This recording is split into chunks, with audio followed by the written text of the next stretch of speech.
What happens if your own government is using more force and more coercion on its own citizens for the purpose of achieving its political ends? Is that government engaged in terrorism? American people expect us to protect them and protect their civil liberties. I'm going to do that. What is being sold to the American people today as Americanism, if you peel off the label, you find so much similarity to what we were fighting against when we were fighting communism and Nazism and fascism. The government's now putting a national ID card together. We will be carrying our papers, and they have recommended there'll be checkpoints throughout the country. Some type of physical proof, such as fingerprints or retinal prints, have to be on it.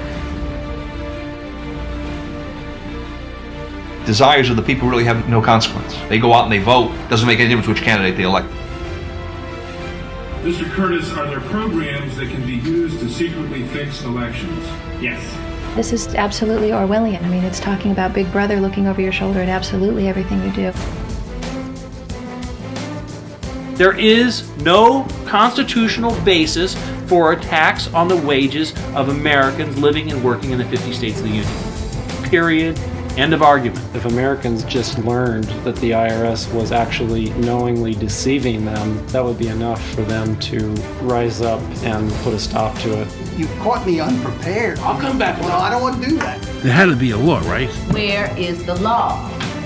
Show me the law. Why is the Supreme Court decision a silly argument? And I think we're finished. They think it's the law, and they have all the guns. You know, it's an authoritarian approach. Now we can see a new world coming into view.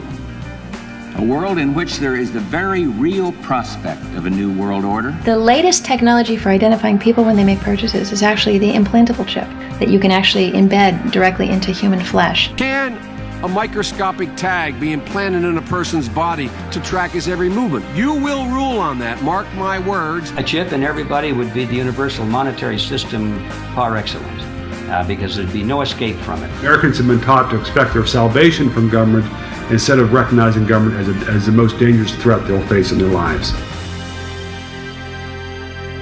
It is the greatest hoax ever perpetrated by government against the working men and women of America. It's organized crime.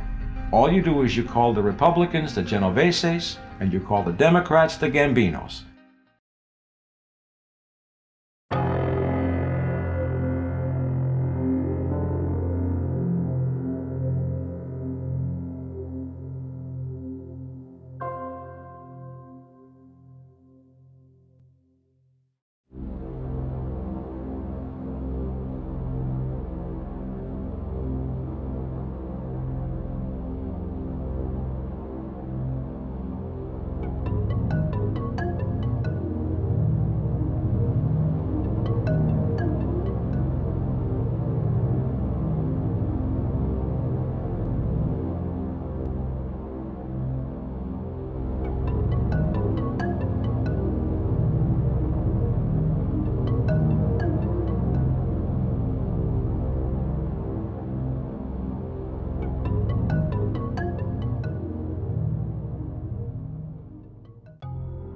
The year was 1913. Woodrow Wilson was president, and powerful banking interests, who had been trying for years, finally achieved their long-term goal of a silent coup d'etat by taking control of the American government.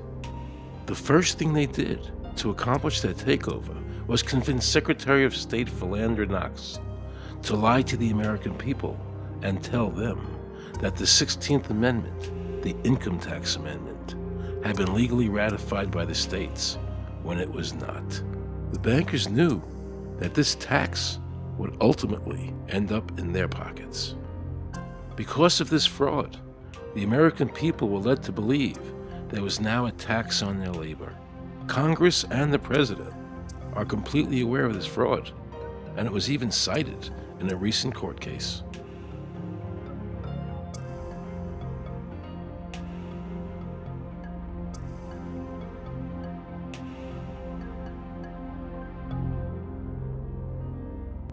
That very same year, the bankers committed their second and by far the most diabolical fraud ever perpetrated on the American people by bribing senators to pass the Federal Reserve Act without the required constitutional amendment. All in favor say aye. They did this during Christmas vacation, when many senators were home celebrating the holidays with their families. And that's how the unconstitutional Federal Reserve Act came into being. They were very clever, and they understood that whoever issued the money for America would control the government. The bankers won, and the American people lost, because most politicians will sell their soul for $1. And now the Federal Reserve could issue dollars legally. As Mayer Rothschild said, "Give me control of a nation's money supply, and I care not who makes its laws." He knew that he and the other bankers would now control the laws of the nation. Government gave these bankers one of its most important powers, and now had to borrow money from them and pay interest to finance the government.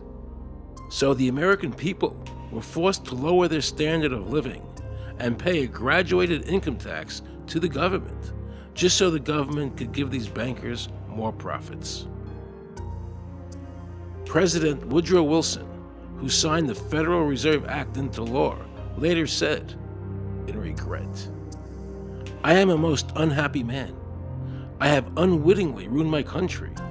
A great industrial nation is now controlled by its system of credit.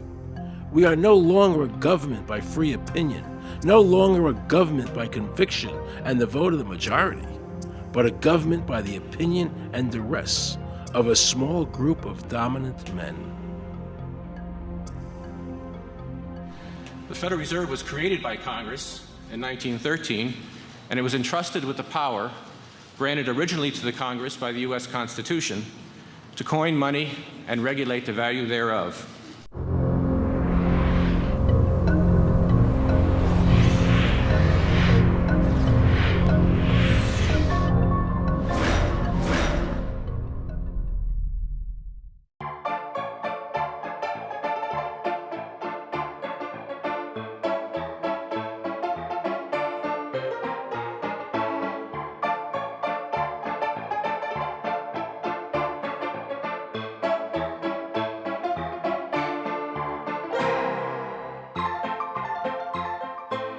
What's your name? Jan Crafting? Hi, Jan. I'm Aaron Russo. I produced the movie Is this a joke? Am I going to No, it's not a joke. Okay, no. I produced the movie Trading Places with Eddie Murphy and The Rose with Bette Midler, many movies, and I'm doing a feature film. And my film is about my quest to find out whether or not people pay income taxes. Do you pay an income tax? Yes, I do. You do? Yeah. Have you ever seen a law that requires you to pay an income tax? Have I ever read it? Do you mean in the page, black and white? No, Yeah. no. So you pay the income tax, I assume? Of late. Well, actually, no, I didn't file last year, but Okay. I'm sorry, is this on film? No, I paid my tax. My question to you is, have you ever seen a law that says you have to pay an income tax?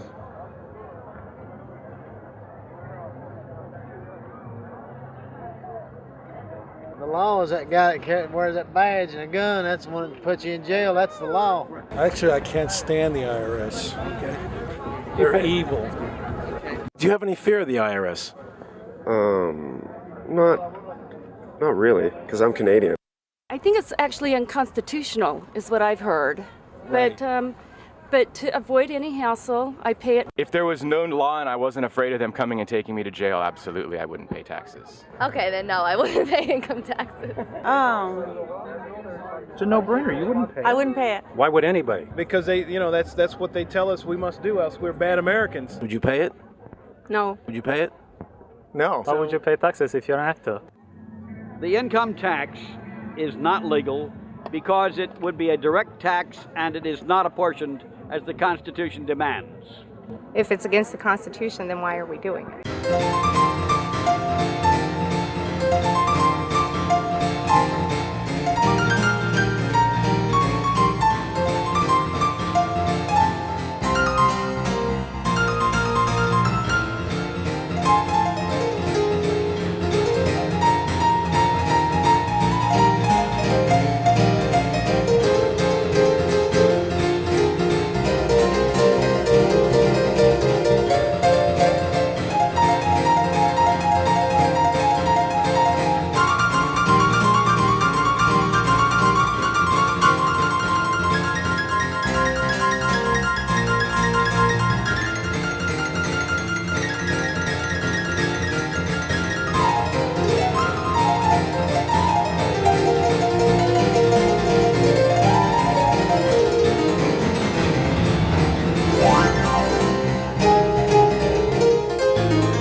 I really expected that, of course, there's a law that you can point to in the law book, the code, that requires you to file a tax return. Of course there is. Maybe I don't know what it is right then as he was speaking to me, but sure. So naively, I agreed to go off and research it and get back to him. 3.5 months later, I was at that point where I couldn't find the statute that clearly made a person liable, at least not me and most people I know, and I had no choice in my mind except to resign. I had to leave the IRS because I presented evidence that I had accumulated indicating that the agency was violating the law and violating people's rights. And I asked the agency for a response to my sincere concerns. And the answer I got was that they would not respond to my concerns and that they would provide me with the paperwork necessary to tender my resignation. But We the People Foundation for Constitutional Education put a full-page ad in the USA Today on July 7th, 2000. And within the body of that ad was a $50,000 challenge for anyone that could show the law. And to me, $50,000 is a lot of money. So I went after that and did the research based on the fact that I thought, let's put this baby to bed. I'm hearing all these rumors. I'm going to kill 2 birds with 1 stone. I'll answer these people's questions that are asking me, and then I'll win this $50,000. And, based on the research that I did throughout the year 2000 and that I'm still doing, I have not found that law. I've asked Congress, we've asked a lot of people in the IRS commissioners, helpers. They can't answer, because if they answer, the American people are going to know that this whole thing is a fraud. I was surprised to hear these highly trained and decorated IRS agents telling me there was no law requiring American citizens to file a 1040 or to pay an income tax on their labor. I haven't filed an federal income tax return since I left. I have not filed a tax return since 1999. Approximately 67 million people don't file an income tax return. I made a decision to go to Washington so I could attend the We the People Foundation press conference. They were going to serve a class action lawsuit on the IRS, signed by over 3,000 people, because the IRS has refused to show the law that makes Americans liable to file a 1040 or to pay an income tax on their labor. I was very curious as to why the IRS refused to show the law, as it seemed such a simple thing to do.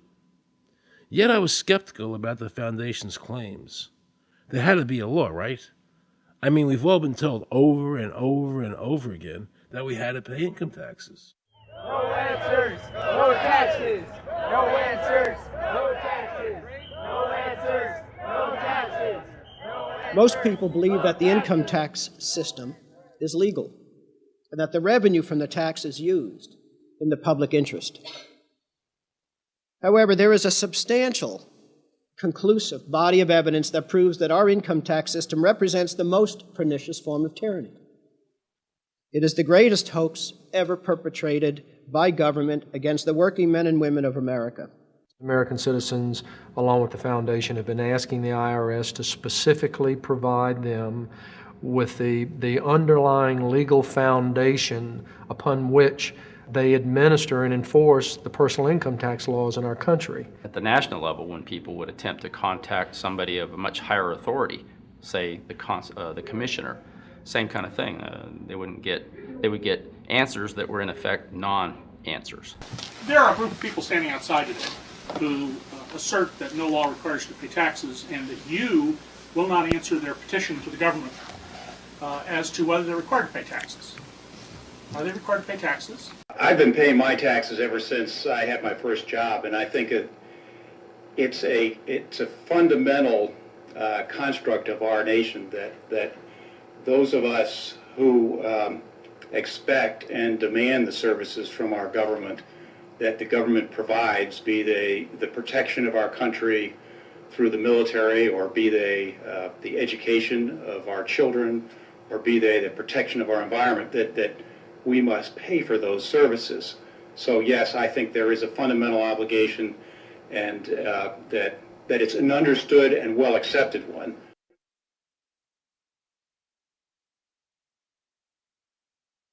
Joe Bannister and I had a meeting in the White House with President Clinton's economic advisor, Jason Furman. He accepted the remonstrance for the president. On June 2nd, I called and spoke with him.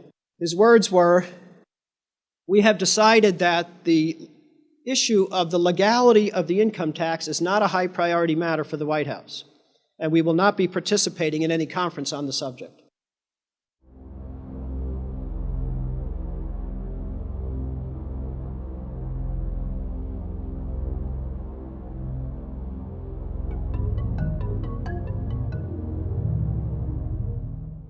I decided not to eat until my death or until the government agreed to send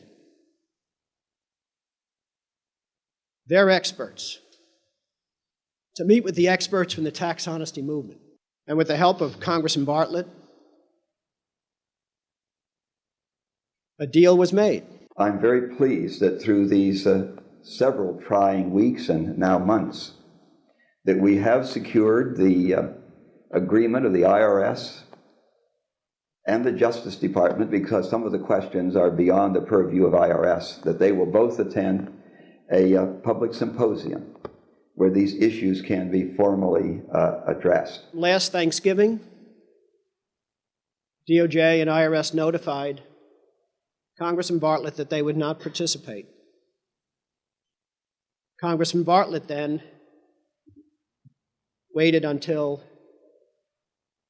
late January. He informed me that he would not be participating. Why do you think you've been able to get away with not paying or filing your income taxes for so long? Well, first of all, I've not gotten away with anything. I'm not hiding from anyone. I'm simply asking the IRS to show me the laws that apparently require me to do these things, and they are suspiciously reticent to answer questions from me. And of course, there are millions of other people, many other organizations who have attempted to get answers. They act very suspiciously when asked to simply sit down at the table with the American people and discuss what their obligations are. Rather than pulling up a chair, they pull out a club. As a matter of fact, David K. Johnston of the New York Times asked Terry Lemons of the IRS, why won't the IRS answer the questions set forth in the petitions from the American people? Mr. Lemon's response was, the government is answering the questions through enforcement actions in the courts. This is a very chilling remark on the government's use of brute force instead of civility and logic. The federal government itself refuses to provide the American people who are coercively being subjected to this extraction of their private property without any underlying legal justification. There is no law that requires the average American worker in the private sector to pay a direct, unapportioned tax on their labor and compensation for services. There is no law. The march will stop in front of the IRS building. They are now going to serve a class action lawsuit on the IRS. Very courageous. My name is Charles Bell, and I'm here to serve this complaint on behalf of the American people to the Internal Revenue Service. The complaint is accompanied by an affidavit that's under the hand of Robert Schultz. Case was served. We'll call you with the case number. Case has been filed. We'll call you with the case number. Thank you. Okay, thank you. We appreciate your time. America, baby! Freedom! Today, effectively, the people have said to their servant government that that our rights are not going to be any longer denied, and that we're going to have answers to our petition, our legitimate, lawful petitions for redress of grievances, which are guaranteed in the First Amendment to our Constitution. So once and for all, we will get an answer. On August 31st, 2005, federal judge Emmett Sullivan ruled, the government does not have to answer the American people's questions, even though it is guaranteed in the First Amendment. Our courts have made a decision that government does not have to show the law that it enforces. And the press never reported on this. Have we given this judge the authority to overrule the Constitution, the very foundation of American life?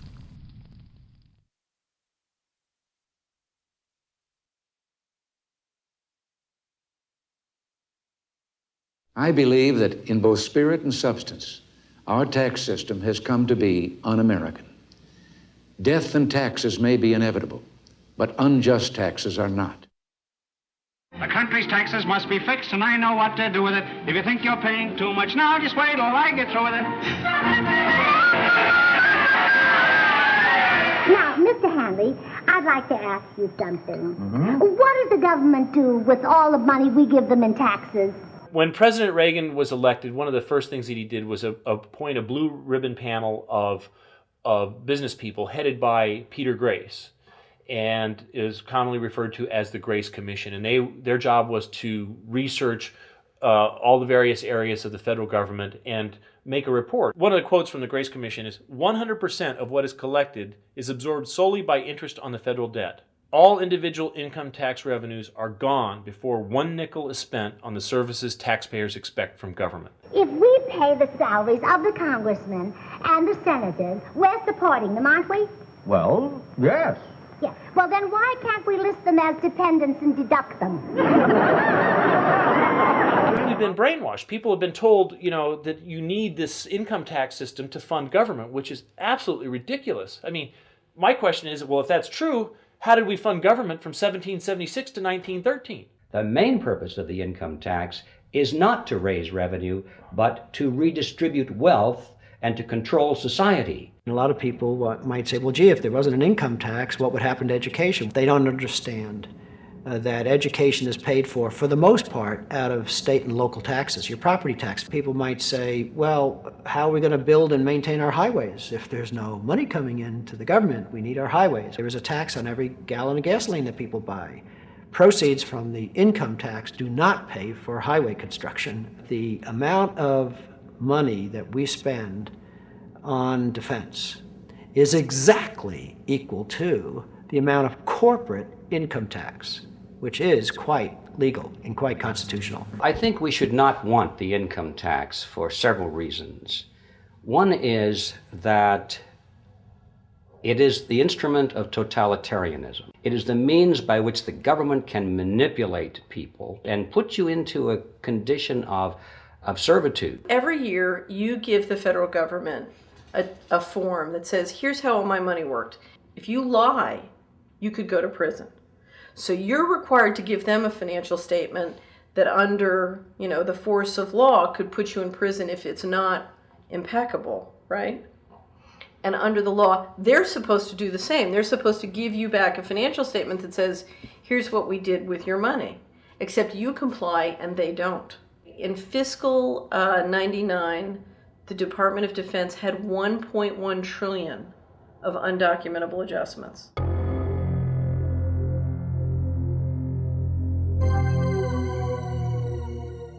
The following year, they had 2.3 trillion of undocumentable adjustments.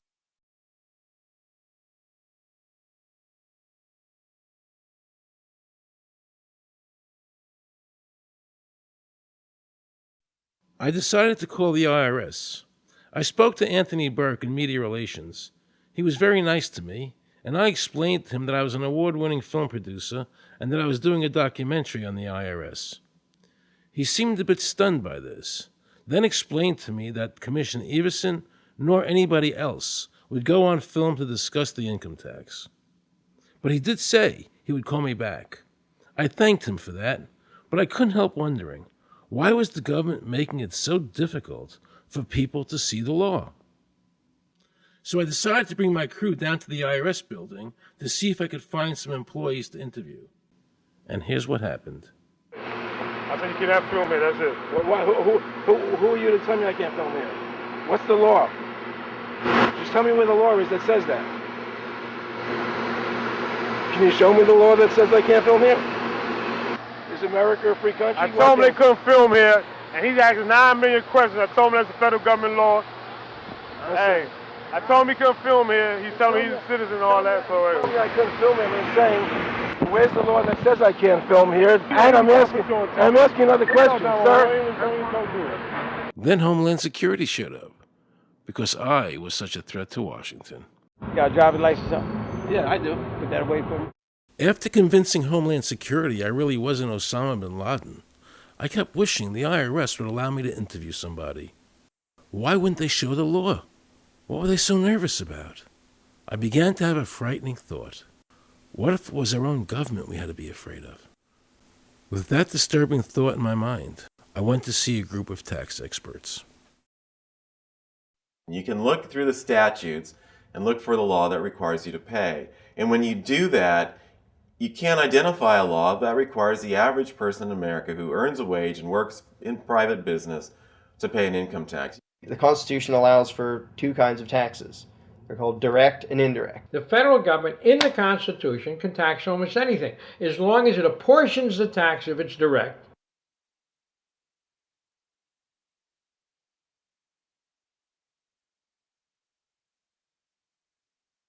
The indirect tax is, for example, an excise tax. I can avoid the excise tax on gasoline. I can choose to ride my bicycle.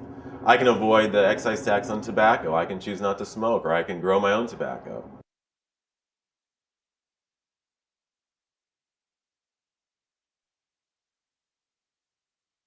The income tax which is being applied now doesn't meet the criteria of either direct or indirect taxes. The IRS claims that in 1913, the 16th Amendment, the Income Tax Amendment, allowed the government a third form of taxation. What was the Supreme Court's ruling on that? The Supreme Court in the case of Stanton versus Baltic Mining. I mean, what could be clearer than this? The provisions of the 16th Amendment conferred no new power of taxation. The Ruschauer case also said that the 16th Amendment did not impose any new taxes and did not change any of the taxing restrictions of the Constitution. There were also several other major Supreme Court cases in that same period from 1916 up until about 1923. Stratton Independence versus Hobart, Southern Pacific versus Lowe, Bowers versus Kerbo Empire, Burnett versus Harmel, Doyle versus Mitchell. It's actually very simple. Congress tried to enact an income tax in 1894. The Supreme Court said that's unconstitutional. When the Supreme Court says something is unconstitutional, it's unconstitutional. They tried again in 1913, and the Supreme Court said the 16th Amendment conferred no new power of taxation. So, if they didn't have it then, and they didn't get it, they don't have it. There is no constitutional basis for a tax on the wages of Americans living and working in the 50 states of the Union. Period. End of argument.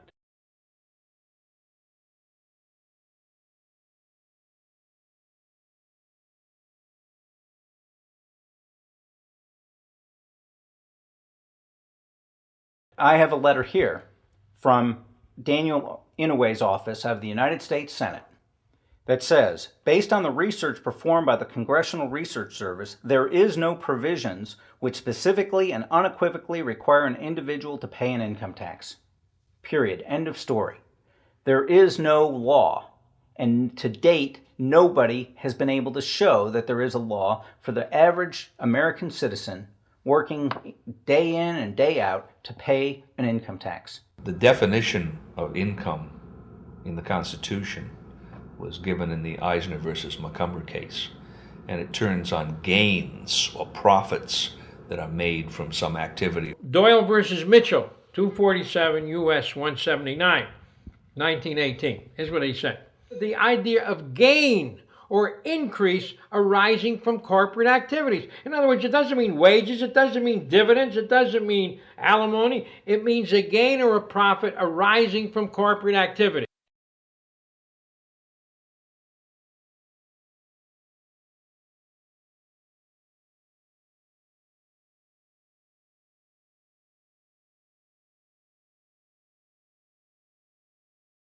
These liens that are recorded against people by the government for tax liens are nothing more than allegations. They are non-substantive. They have never been determined by a neutral third party, such as a court, to have one shred of validity.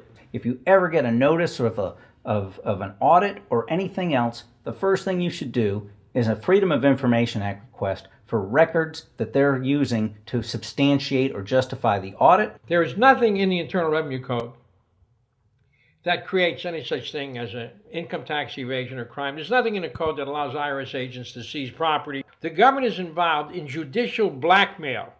The government knows that if it legally seizes somebody's property, that person doesn't have the funds and he can't even get a lawyer who can help him. I conducted investigations in the Title 18, the Criminal Code, the U.S. Criminal Code.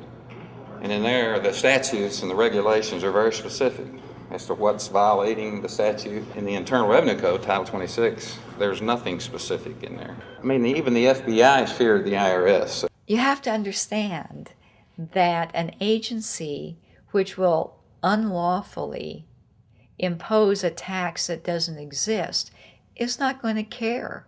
If we, the people, don't know what our rights are, they're not going to tell us. If Americans just learned that the IRS was actually knowingly deceiving them, that would be enough for them to rise up and put a stop to it. This small booklet includes the Constitution of the United States, the Bill of Rights, the Declaration of Independence. This is a document that every citizen should read. It's a document which freed an entire nation. This is the Internal Revenue Code, and this document, and the unlawful application of this document by the Internal Revenue Service has enslaved the nation that this document attempted to free. I was very impressed with the people in the tax honesty movement. They weren't kooks, they were highly intelligent, well-researched, and very genuine. I was wondering why I never heard about all these Supreme Court decisions in the media. So I really wanted the IRS's point of view, because to get the true story, it was imperative I hear both sides. I kept wishing Anthony Burke would call me back. He seemed like an honest man. I then proceeded to call my message machine. Hi, this message is for Aaron Russo. This is Anthony Burke at the Internal Revenue Service. Let me suggest some people that you might want to think about talking to. One would be Don Alexander, who's a former commissioner who's here in town in Washington. Another would be Sheldon Cohen, who is both a former commissioner and former chief counsel. All those guys, I think, can answer your question about, where in the tax law it says that you have to pay taxes. Wow, good news, I thought. So I called Sheldon Cohen because he used to be the IRS commissioner, he wrote the tax code, and he was also general counsel to the IRS. He is a true expert, and I couldn't find a better person to answer my questions. He graciously agreed to my interview. The reason I'm doing this documentary is because there are many people in America today who believe that there's no law that requires them to pay an income tax or file a 1040. And there are many people going to jail for it, fighting over it. The Internal Revenue Code is authorized by the 16th Amendment. I think it should be clarified. I think government should be transparent to the people. Why doesn't the IRS commissioner sit down with them and just explain it in clear English? Why? I don't think they really care. I think they're just playing word games. You don't think they're sincere people? No, I don't think they're sincere people. What does voluntary compliance mean? And why does the IRS code say it's voluntary to comply, not mandatory? That's a word euphemism we use. We use voluntary compliance when we talk about traffic signals. Most people, at 2 o'clock in the morning, do you stop at a red light? Yeah. Is there a cop there? Well, sometimes I don't. Well, I do, and most of us do. Most of us do. Right. But that's voluntary compliance. That was a complete perversion of logic. Traffic laws state that it is mandatory to stop at a red light. The IRS code says it's voluntary to comply. Mandatory and voluntary are the complete opposite of each other. Yet he wants us to believe that they mean the same thing.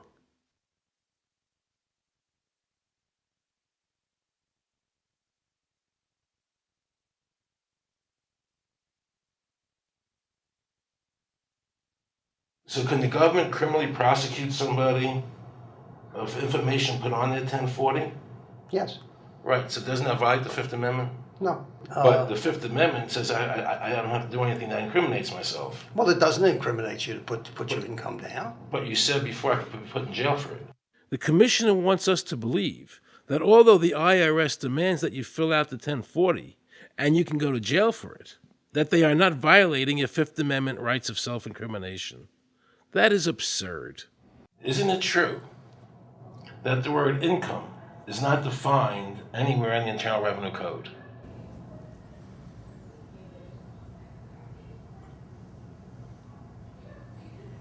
The law says that the government has a right to tax income from any source derive. So, but the word income is not defined in the code. It just says income without a definition That's right. of what income is. That's right. Correct? Yeah. But there are many different kinds of taxes. Well, how can an American citizen know what income is if the code doesn't define it? If they're paying an income Because tax... the courts have all defined it. Do you remember what constitutional attorney Edwin Vieira said? The definition of income in the Constitution was given in the Eisner versus Macomber case, and it turns on gains or profits that are made from some activity. So the Supreme Court has ruled income is not wages, it's not labor, it's gain from corporate activity. I believe that a man's labor is his private property. That's your view, but it's not the law. The Supreme Court's even said your labor is your private property. When I go to work for somebody, it's a trade. It's an even exchange. I do some work, you give me some money.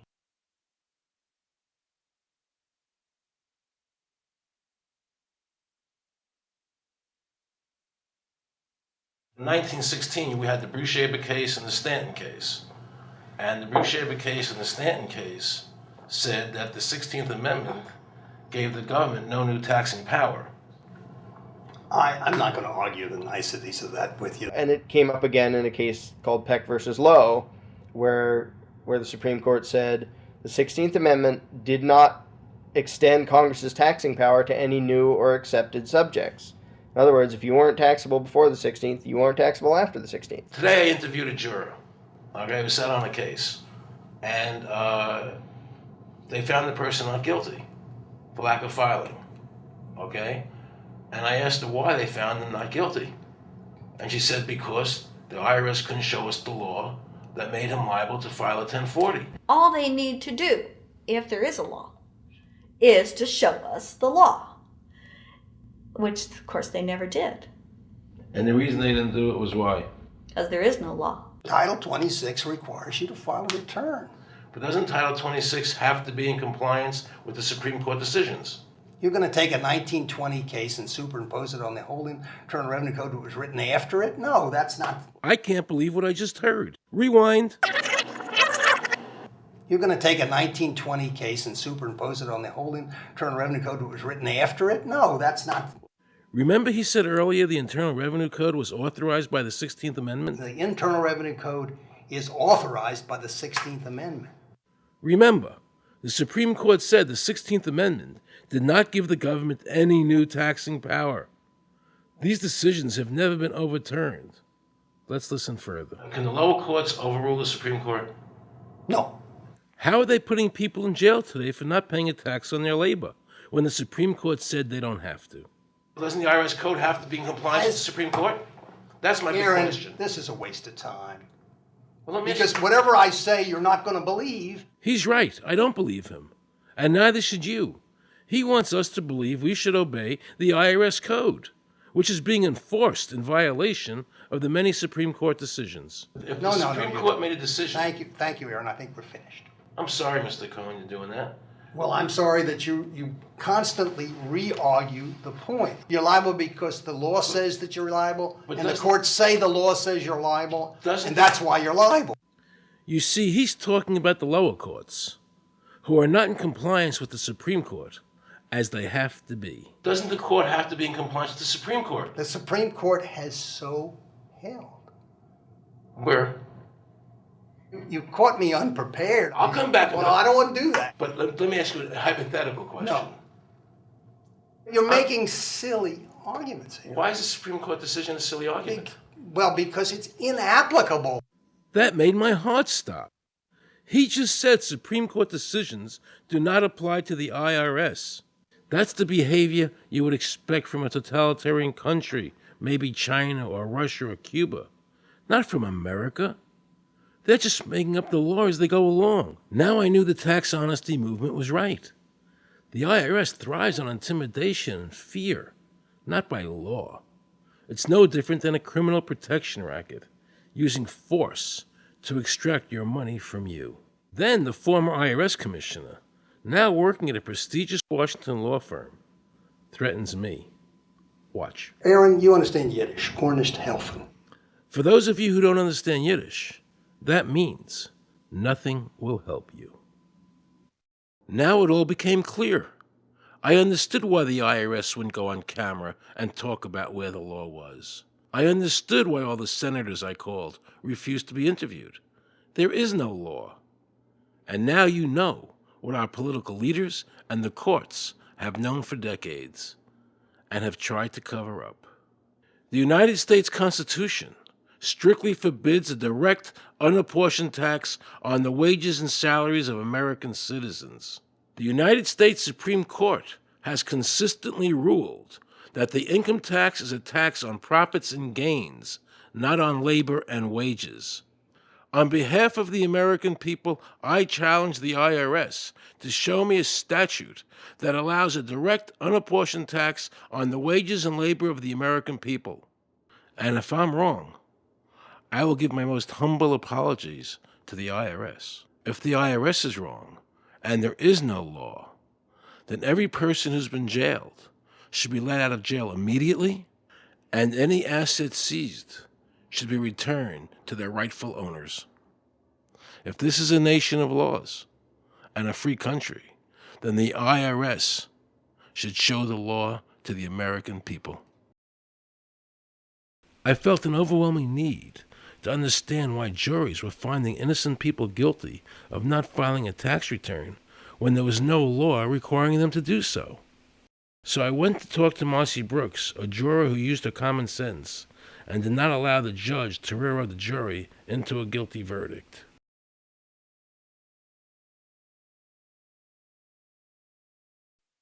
He was being tried for 4 counts of not filing his income tax. Okay. And our question was, well, what is to decide? Either he did or he didn't. It never occurred to us that he might actually be innocent while at the same time not filing. In the federal government, it is not a felony not to file taxes. Finally, they said, okay, if we're going to get this guy, we're going to have to put it in the state.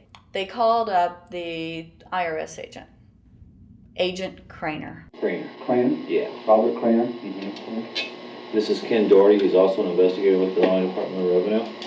This is a request for a copy of the delegation of authority order. Right, and I talked to my boss about that, and he said that my badge is that. Badge is the authority. I thought it had to be in writing. The last question that the defense asked him was, did you write any of this down? And Agent Craner looked right at him and right at us, and he said, I never wrote anything down.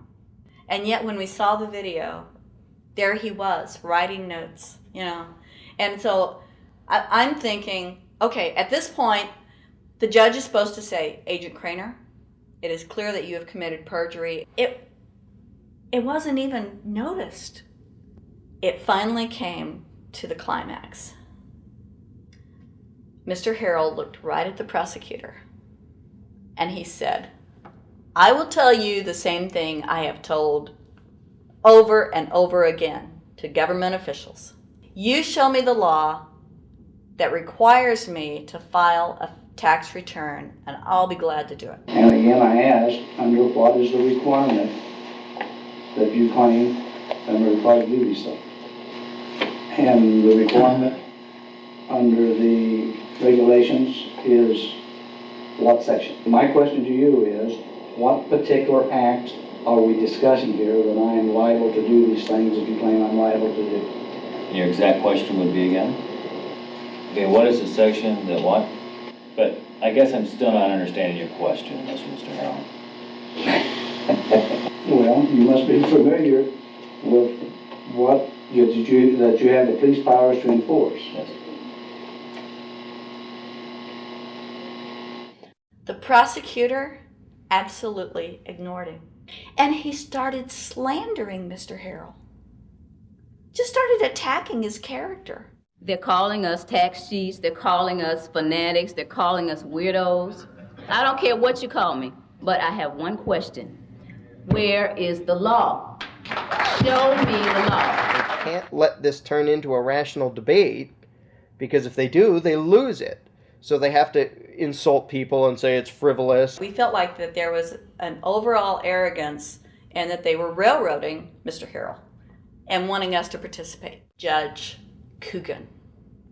He looked right at us and he said, "I will instruct the jury according to the law." We were sent to deliberation. The judge promised us that he would give us the law. And we looked and we looked, and it was not there. We wrote a note to the judge asking for a copy of the law. 10 minutes later, we get a note back. "You have everything you need." But there was no law. And he had promised us. At that point, I felt betrayed. I felt like this man promised us the law, and that's what this whole thing is about, the law. We request it, and he still denies us the law. And the reason they didn't do it was why? Because there is no law. Remember, we're talking about the Illinois state law here, okay, which is a law in Illinois. So we got out that law, and we read it several times, and I said, okay, wait, because they kept saying, but this is a law in Illinois. And I said, look at the beginning of it. It says, anyone required to file a federal income tax return is required to file an Illinois tax return. I said, if it is true that he's not required to file a federal return, then that nullifies the Illinois law. Two people, they kept saying, but he's going to get by with it. And I said, what is he getting by with but his rights? If there is no law, he's not breaking a law. He's just standing on his rights.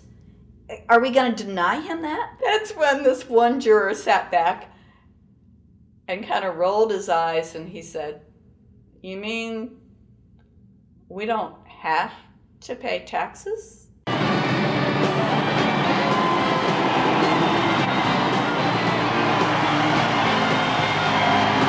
All of a sudden we realized that this trial was much bigger. And the ramifications of this trial were going to be so broad if it actually got out. I mean, it's like we had just discovered this great government secret. And so when we came out for the delivering of the verdict, the judge was, I'm sure, even at this point, I'm sure he still thought we would give a guilty verdict. And the reason I say that is because of the look on his face when the first not guilty was read. His face just turned white. I mean, it's like, I don't believe this. The second time, you could hear people out in the audience, just in the courtroom, just going, wow, and the judge is just getting red in the face. I mean, he was just livid. And the judge got up and left. I sat there and I thought, this truly is a victory for the people. And I have never felt more patriotic. And I knew that we had done the right thing. I looked at that man, Mr. Harrell, and I thought, the system might not work all the time, but this time, for that man, it did. In November 2004, the government arrested former IRS criminal investigator Joe Bannister. They charged him with fraud for telling the American people the truth about the income tax laws. The jury obviously agreed with Joe. Well, it just showed Mr. Bannister to be honest and straightforward and working within the law. Vernice Kuglin, a Federal Express pilot, claimed there was no law requiring Americans to file an income tax. She also won in court. 24 people were criminally charged by the IRS because they claimed there was no law requiring them to file an income tax return. The fact is, neither the judge, nor the prosecutor, nor the IRS could bring that statute in there because it's not in the books. The jury came back with an acquittal for everyone. When the matter is put to the test, which means in terms of court and enforcement action, there is a 100% success rate in shooting down these arguments. The mafia has a code and they follow it, and it's a code of honor. But the IRS has no code of honor.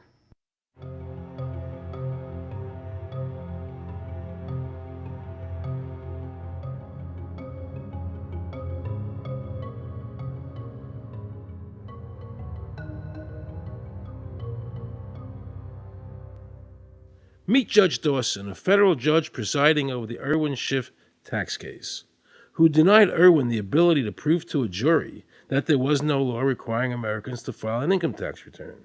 He denied Irwin the right to prove to a jury there was no law by stating, "I will not allow the law in my courtroom." But the judge made sure the government never had to show the law as written by telling the jury, "You must follow the law as I give it to you." Nobody can know what the law is because the law is what the judges say the law is. The lower courts today will not allow people, especially in tax cases, to bring in Supreme Court decisions as their evidence.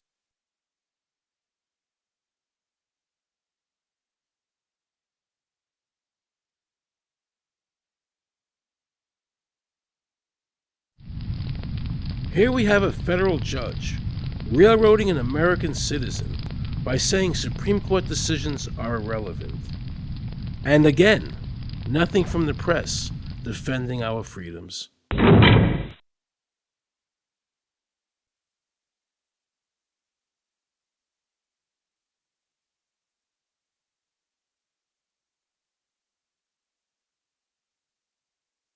So if you ever find yourself as a juror on a tax case, be sure to ask the judge to show you the statute written by Congress that allows the government to tax the wages of the American people. If the judge can't show you the law, then how can you possibly, in good conscience, convict someone and destroy their life?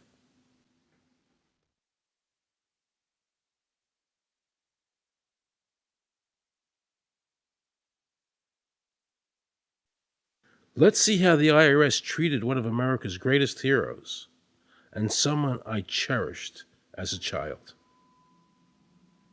Joe Louis was an American icon. Victorious in his first 27 fights, the Brown Bomber quickly rose to heavyweight champion of the world.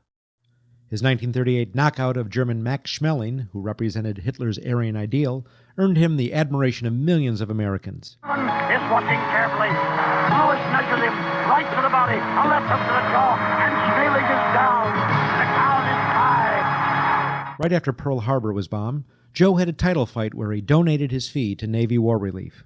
Well, I'm not working for nothing. I'm working for my country, and I think that's about the greatest piece of work that anybody can do.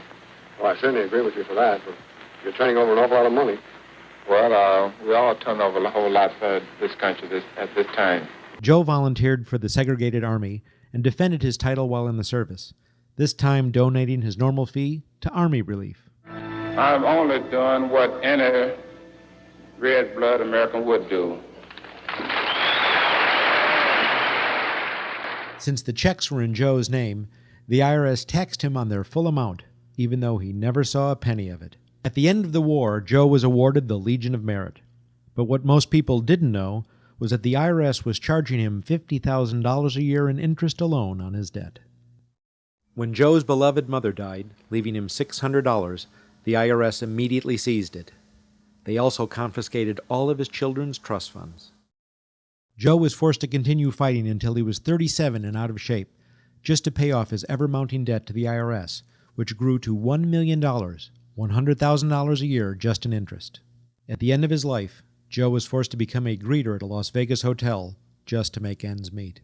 It was a shameful thing to see a man like him, great fighter, great human being, being humiliated and destroyed in this manner, because after all, when you owe Internal Revenue money, no matter what you have, they take away from you. And they took a lot away from Joe Louis.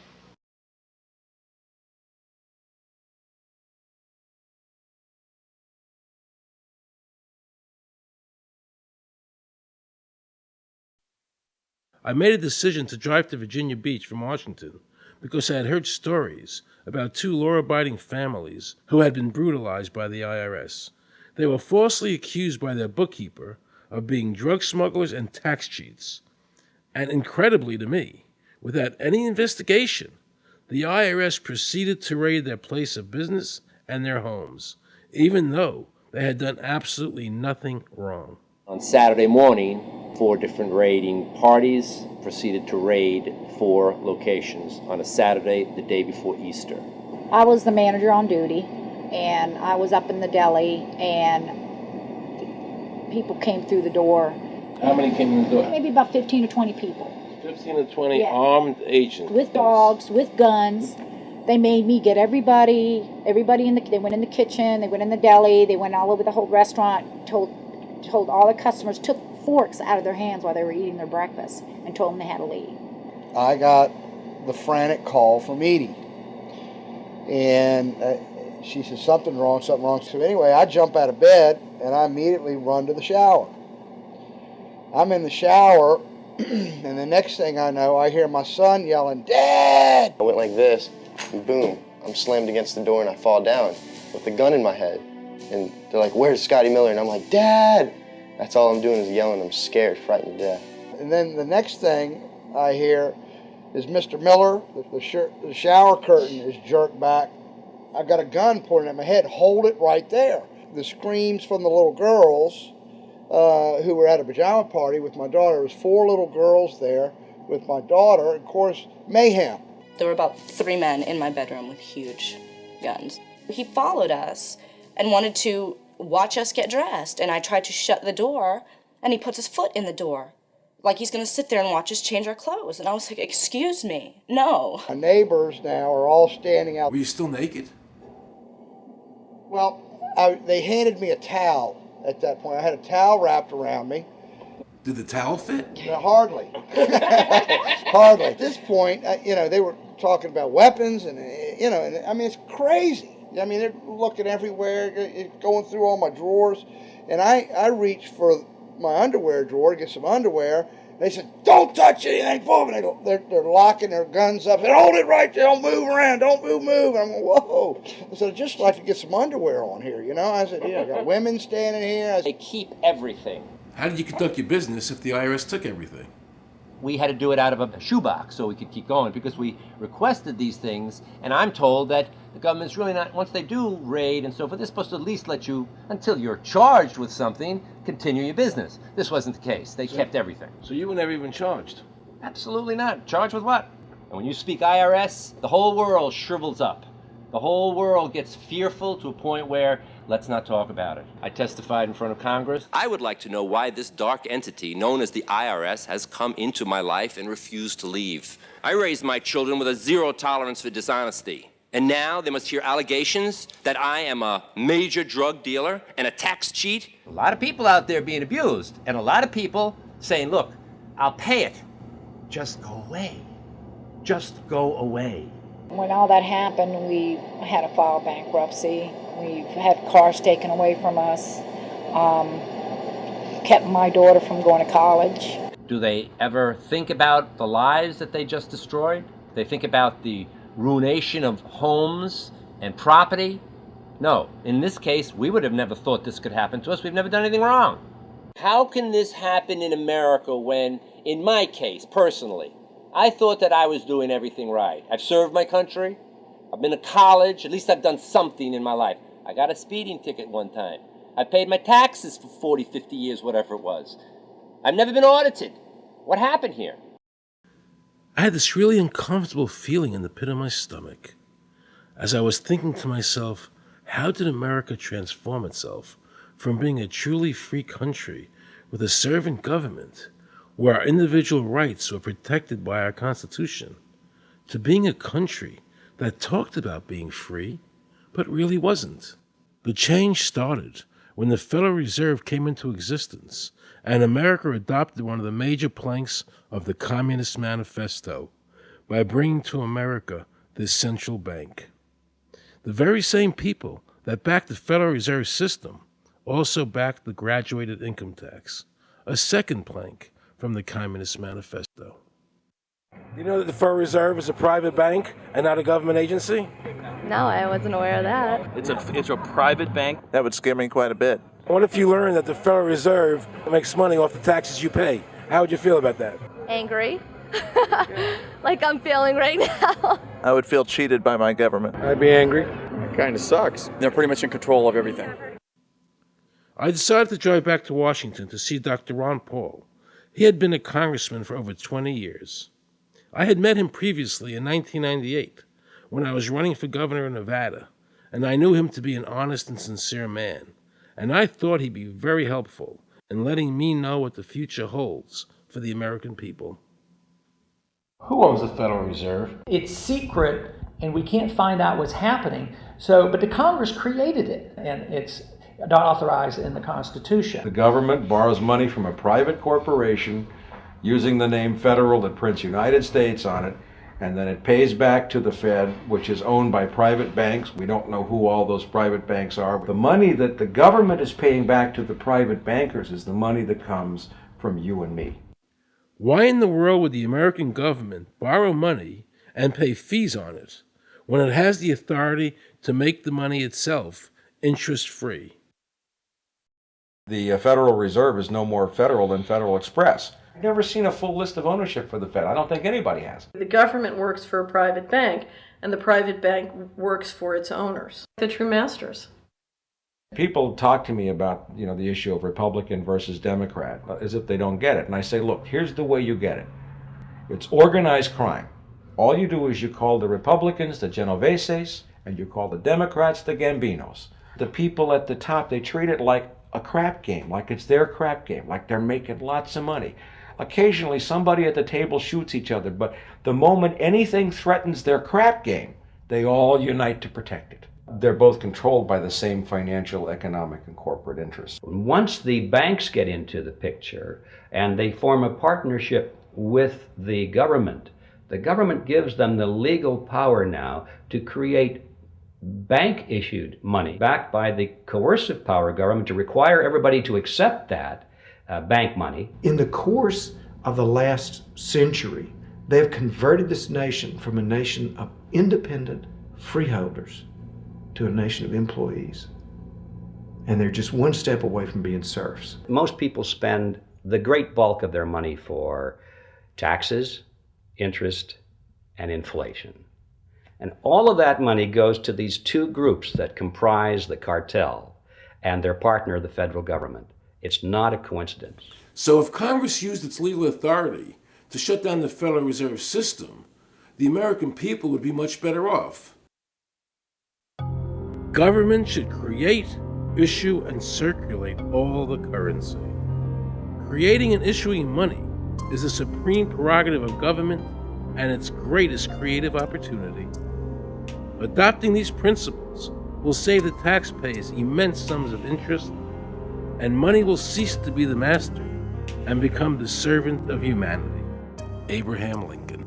Young people today are conditioned practically from the cradle on up to think that credit is a wonderful thing.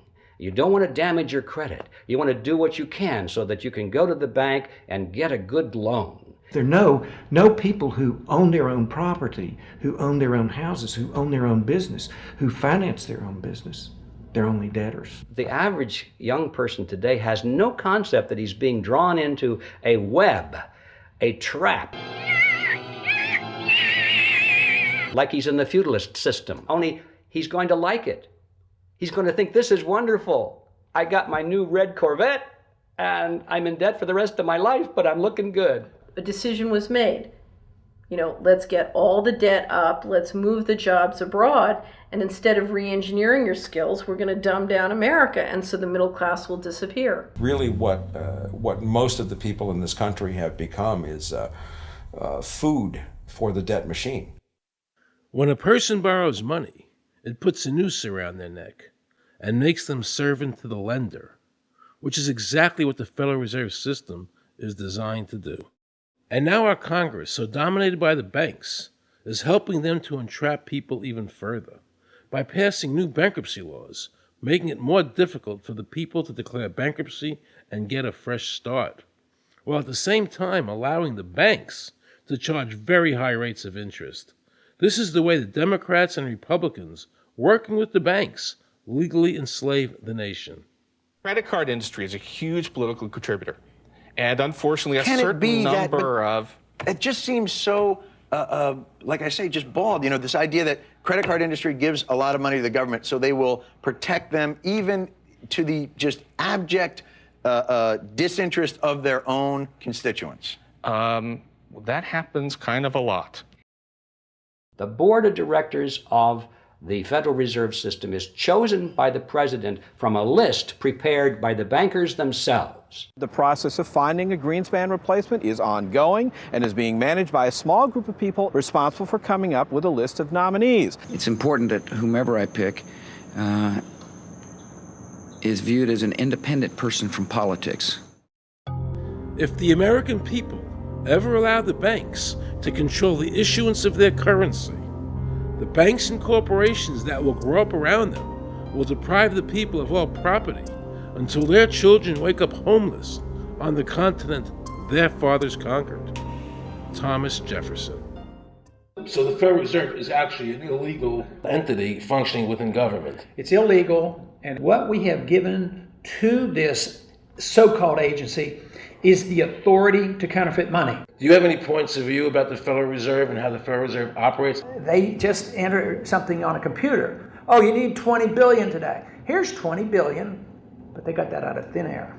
It came out of thin air, it goes to the Treasury then pays their bills. So it's no different than monopoly money.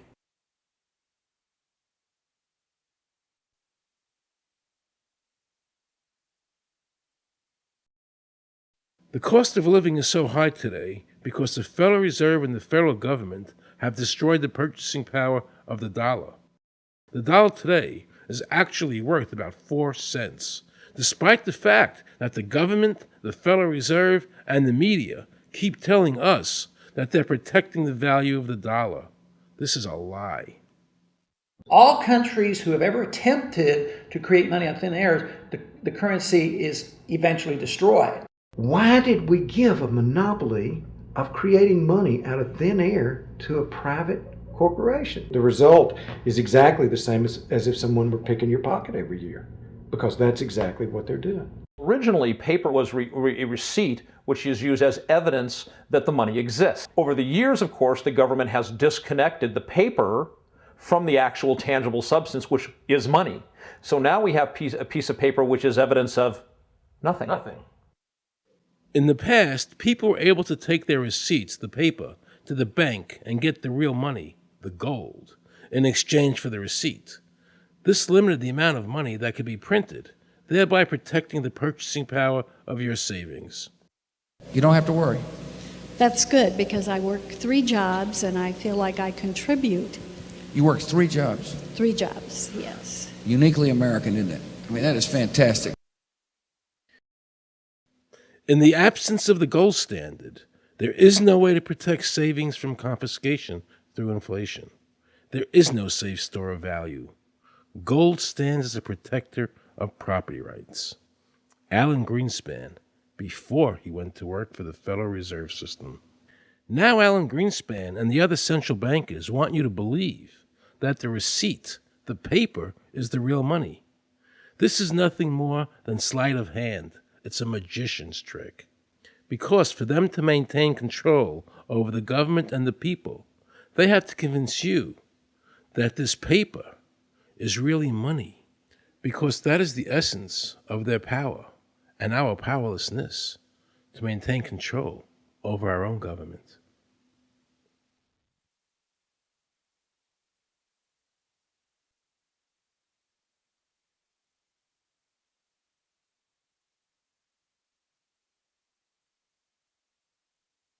What happened to the gold in Fort Knox? Nobody really knows. When I served on the Gold Commission, I asked them to really, do another audit. I remember it was 15-2. They said, we don't need to audit the gold. It's supposed to be the American people's gold, and so we would like an accounting to tell the American people what is there. I've been told that the Federal Reserve has taken control of the gold as collateral for the dollars they print. They list gold on their balance sheet. How could the Federal Reserve, this private bank, list gold on their balance sheet? They claim they're holding that for the Treasury.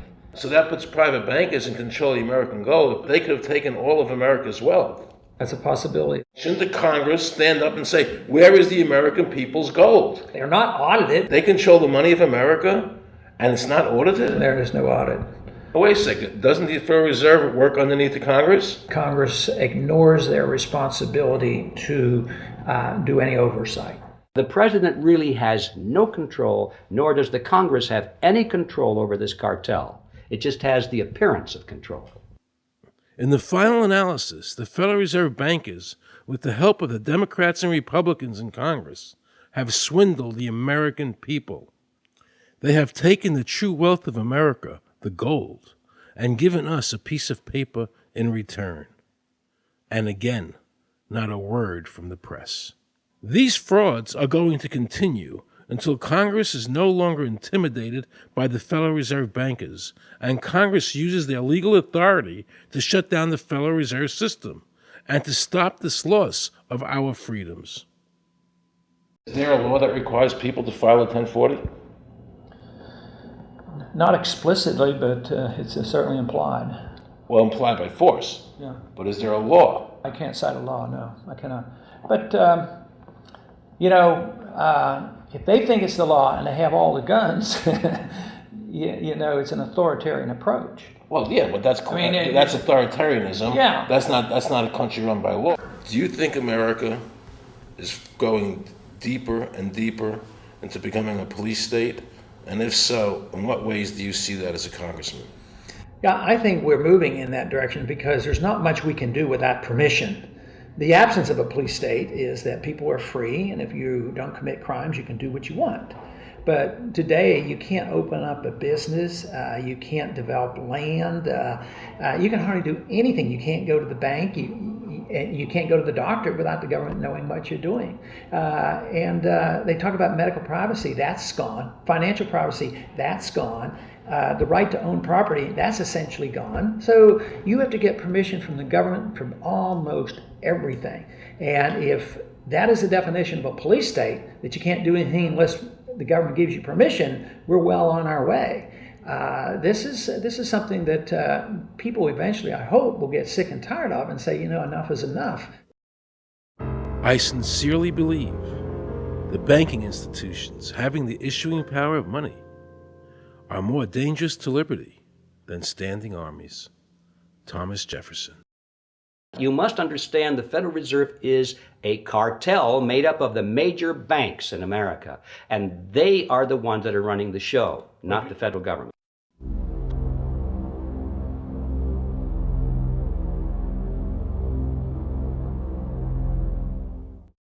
The powers that be behind the system, the financial interests, are able to exercise a disproportionate amount of influence on not only the economic structure of the country, but the political structure.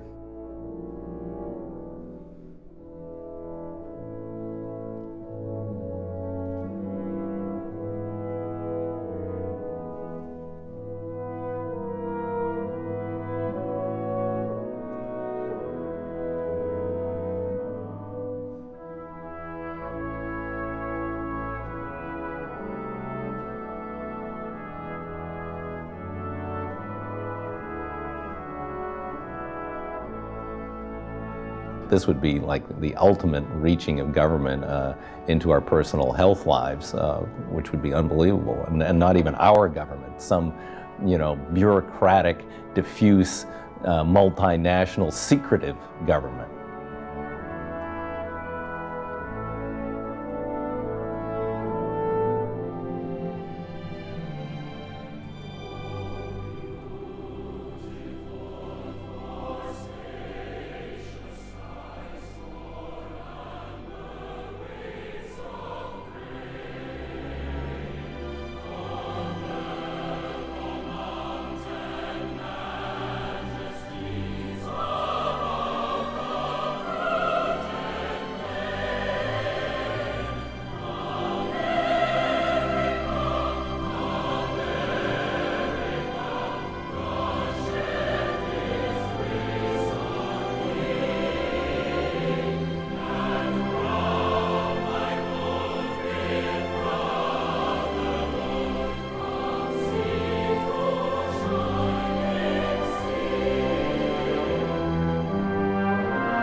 want to assure the American people that, one, I've got the authority to do this. American people expect us to protect them and protect their civil liberties. I'm going to do that. Preserve, protect, and defend the Constitution of the United States. The Constitution of the United States. So help me God. So help me God. So help me God.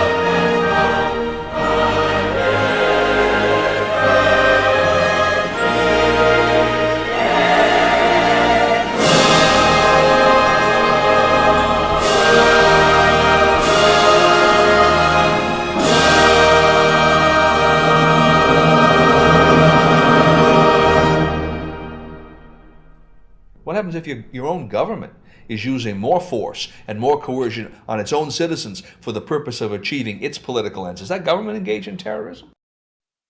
Now let's watch the government add insult to injury to the people of New Orleans. No one will be able to be armed. We will take all weapons. That happened today in this wealthy neighborhood where homeowners had armed themselves to protect their mansions. Residents were handcuffed on the ground. In the end, police took their weapons but let them stay in their homes. Wasn't that kind and generous of the government to allow people to stay in their own homes? How thoughtful. Of course, they couldn't defend themselves from looters. For many of the police and guard troops, it is an uncomfortable job to do this in an American city. You never expect to do this in your own country. Walking up and down these streets, you don't want to think about the stuff that you're going to have to do. We are losing our right to property. The government is getting more pretexts to seize it, using the power to confiscate it with eminent domain. The asset forfeiture laws have proliferated. It's easier for the prosecutors to come in and make an accusation against you and confiscate your property even though they have no evidence that you've done anything wrong. Guilt or innocence doesn't really matter that much because it's very convenient for the government. Unfortunately, what is being sold to the American people today as Americanism, if you peel off the label, you find so much similarity to what we were fighting against when we were fighting communism and Nazism and fascism. The government's now putting a national ID card together and they want checkpoints. We will be carrying our papers, and they have recommended there'll be checkpoints throughout the country. Isn't that what Nazi Germany did that everybody in America was against? Papers, please. May I see your papers? May we see your papers? I don't think I have them on me. In that case, we'll have to ask you to come along. Wait, it's possible that, yes. Here we are. These papers expired 3 weeks ago. You'll have to come along. Halt! Halt!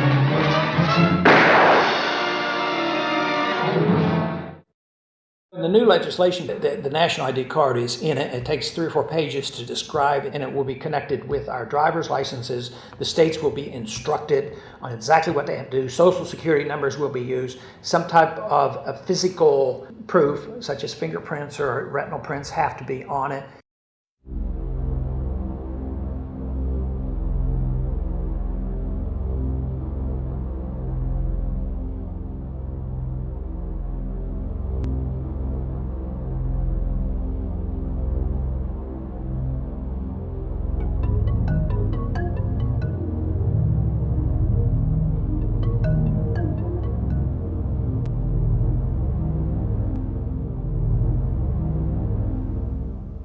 It is time to wake up, America.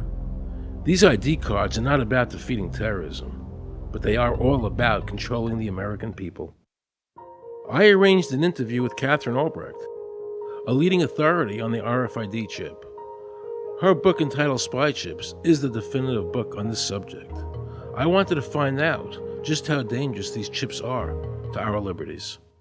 RFID is a technology that uses tiny computer chips the size of a grain of sand or even smaller, hooked up to miniature antennas to transmit information about items at a distance. Back in 1999, Procter & Gamble, Gillette, and MIT got together to find a way to commercialize this technology and make it small enough, make it efficient enough, and make it low cost enough to, essentially, their dream is to put one of these tiny computer chips on every physical item manufactured on planet Earth. The latest technology for identifying people at the point of sale, for identifying people when they make purchases, is actually the implantable chip that you can actually embed directly into human flesh. It's a tiny glass capsule about the size of a grain of rice. It contains an RFID computer chip with a coiled antenna, and it can transmit information also at a distance.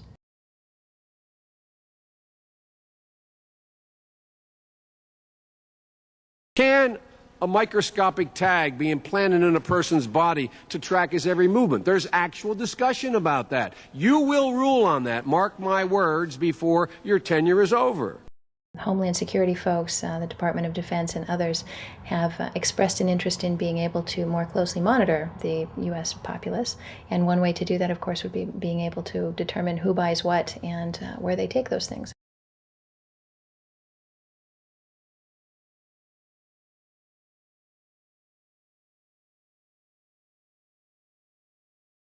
Radio waves can travel through walls, they can travel through wood, they can travel through the things we normally rely on to protect our privacy. For example, your purse, your backpack, your pocket, anything you're wearing or carrying. Kraft Philadelphia cream cheese has been tagged with RFID and sold to consumers, as have Mach 3 razor products and other Gillette razor products, without the knowledge of the consumer. One of the tiny chips could actually even be the dot on the letter I on the back of the fine print on a package that you purchased. They were talking about having reader devices in every airport, on every bus, on every train, on every port, on every dock. One of the most worrisome applications of RFID are proposals to put them into cash, meaning that you would be able to track every banknote, where it had been, who it had been issued to, and create, in essence, an audit trail.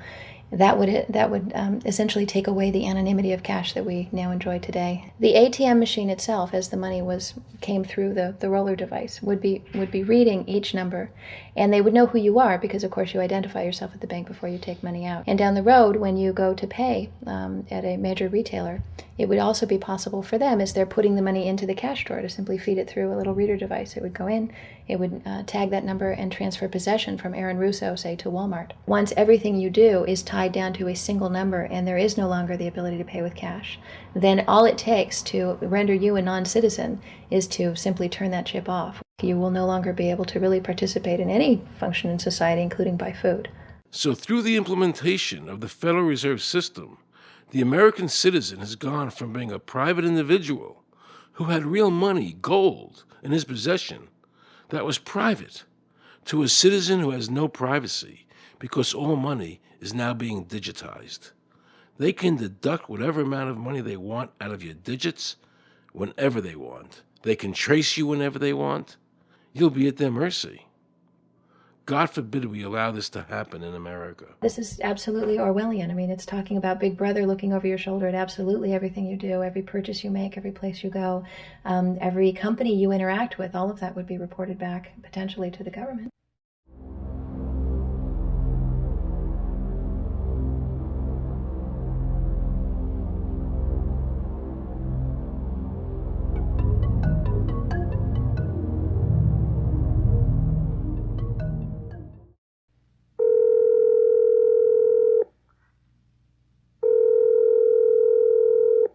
Pizza Palace, guaranteed hot in 30 minutes or it's free. This is Mary. May I take your order? Hi, Mary.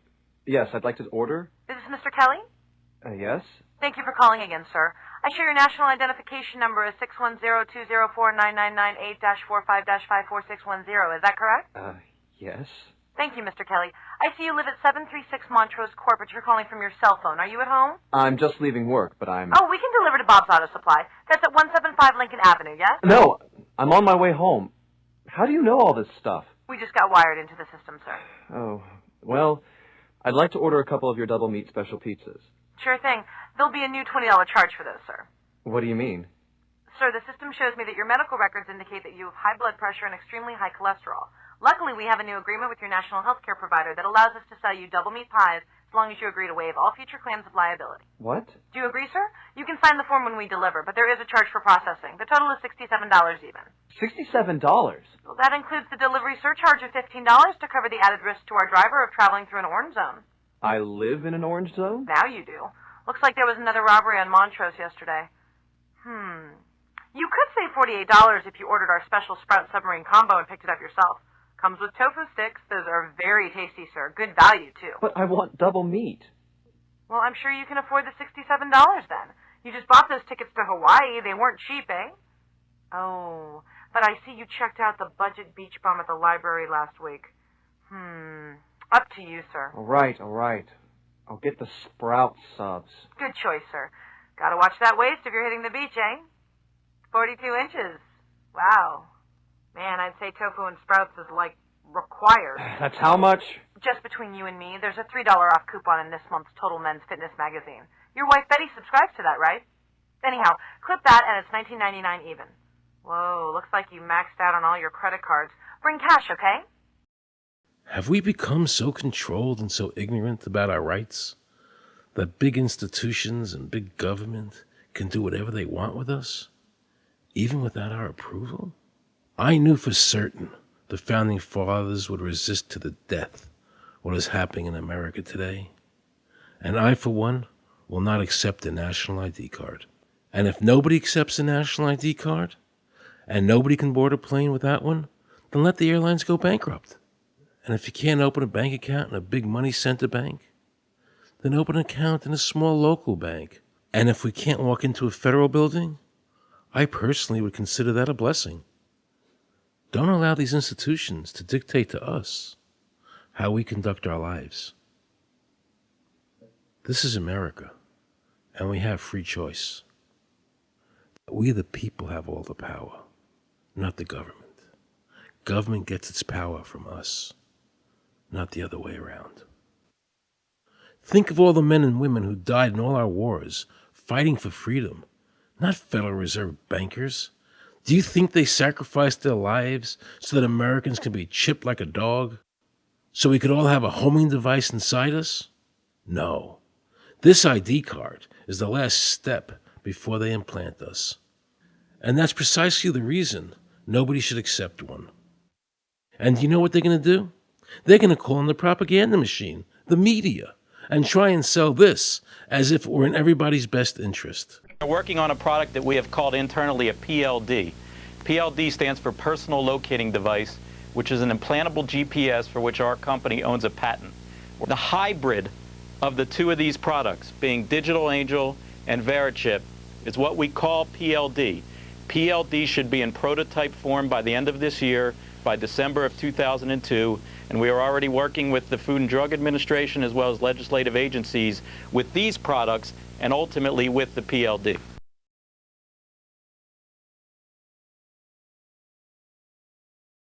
We have a Florida family who are really pioneers in a brave new world. They have volunteered to be the first ever to have microchip identification devices implanted into their body. After 9/11, I was really concerned with the security of my family. I wouldn't mind having something planted permanently in my arm that would identify me. Talk about identification papers. Watch what happens to a woman in Florida whose license was suspended. Get out of the car or I'm going to tase you. The next street off the Secret.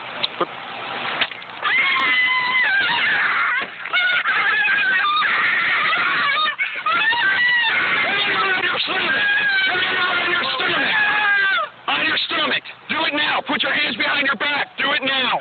Do it now or you're going to get tased again. Do it now. Do it now. On your back. Put your hands behind your back. Put your hands behind your back. I can't. Sure you can. Come here. Ow, ow, ow. Oh, got it. You got blood on your Oh, my God. You tased me and you handcuffed me? Yep, you're under arrest. For what reason? Your license is suspended. All the power is in the people. And to the extent that government becomes alienated from the people, does things that people don't want, power is transferred until you finally come to a police state, totalitarian state, whatever word you want to give it, where the desires of the people really have no consequence. They go out and they vote. Doesn't make any difference which candidate they elect. I'm a programmer. I worked for NASA, worked for ExxonMobil, worked for Florida Department of Transportation. Mr. Curtis, are there programs that can be used to secretly fix elections? Yes. How do you know that to be the case? Because in October of 2000, I wrote a prototype for President Congressman Tom Feeney at the company I worked for in Oviedo, Florida, that did just that. And when you say did just that, it would rig an election? It would flip the vote 51-49 to whoever you wanted it to go to and whichever race you wanted to win. And would that program that you designed be something that elections officials that might be on county boards of elections could detect? They'd never see it. So how would such a program, a secret program that fixes the election, how could it be detected?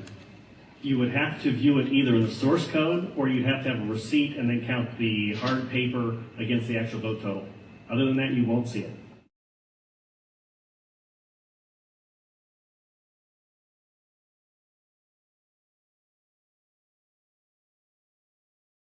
Given the availability of such vote rigging software and the testimony that has been given under oath of substantial statistical anomalies and gross differences between exit polling data and the actual tabulated results, do you have an opinion whether or not the Ohio election, presidential election, was hacked? Yes, I would say it was. So in other words, there is absolutely no assurance whatsoever in anything with regard to these machines? Absolutely none.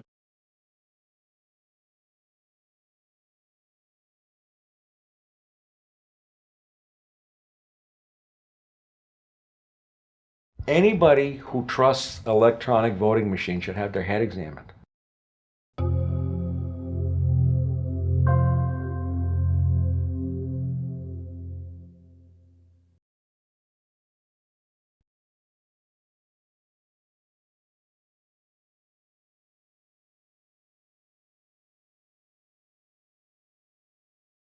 Now we can see a new world coming into view. A world in which there is the very real prospect of a new world order. The New World Order will be built, an end run on national sovereignty, eroding it piece by piece, will accomplish much more than the old-fashioned frontal assault. Council on Foreign Relations. We shall have world government, whether or not we like it. The only question is whether world government will be achieved by conquest or consent. Paul Warburg, Council on Foreign Relations and architect of the Federal Reserve System.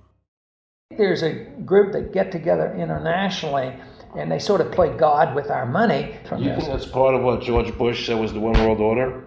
They can't have a new world order only with a world police, military. Right. I think the financial system ultimately is even more important than the guns.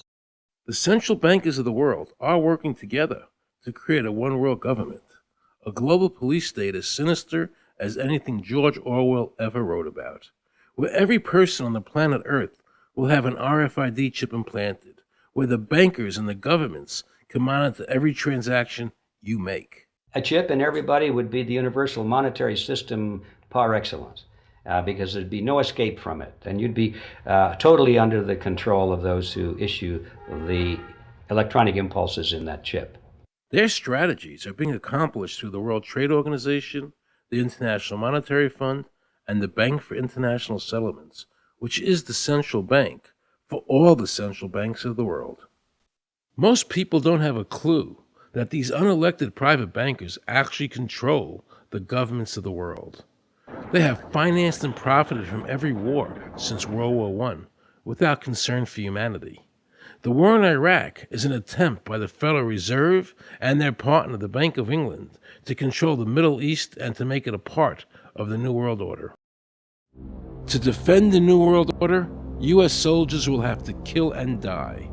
Arthur Schlesinger, Counselor on Foreign Relations. Military men are just dumb, stupid animals to be used as pawns in foreign policy. Henry Kissinger, Council on Foreign Relations. Now let's listen to this quote by Robert Reich, a member of President Clinton's cabinet and one of his most trusted advisors. The dirty little secret is that both houses of Congress are irrelevant. America's domestic policy is now being run by Alan Greenspan and the Federal Reserve. America's foreign policy is now being run by the International Monetary Fund. When the president decides to go to war, he no longer needs a declaration of war from Congress.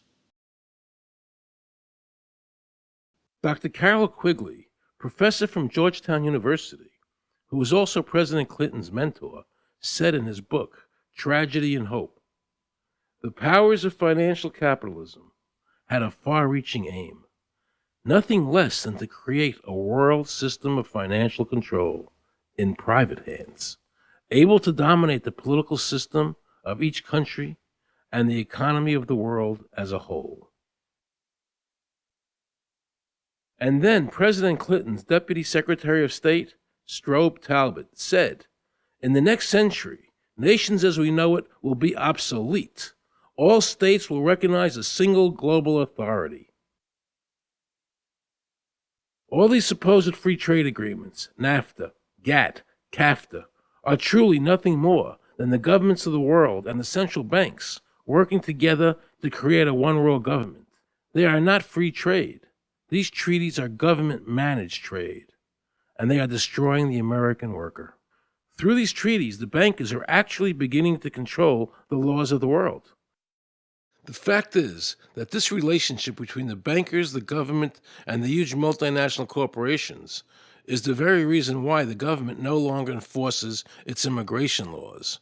The bankers want a one-world government without borders, and the American government is obeying them. If the government was so worried about terrorism, why are they leaving the borders open, but at the same time telling American citizens they need an ID card with an RFID chip?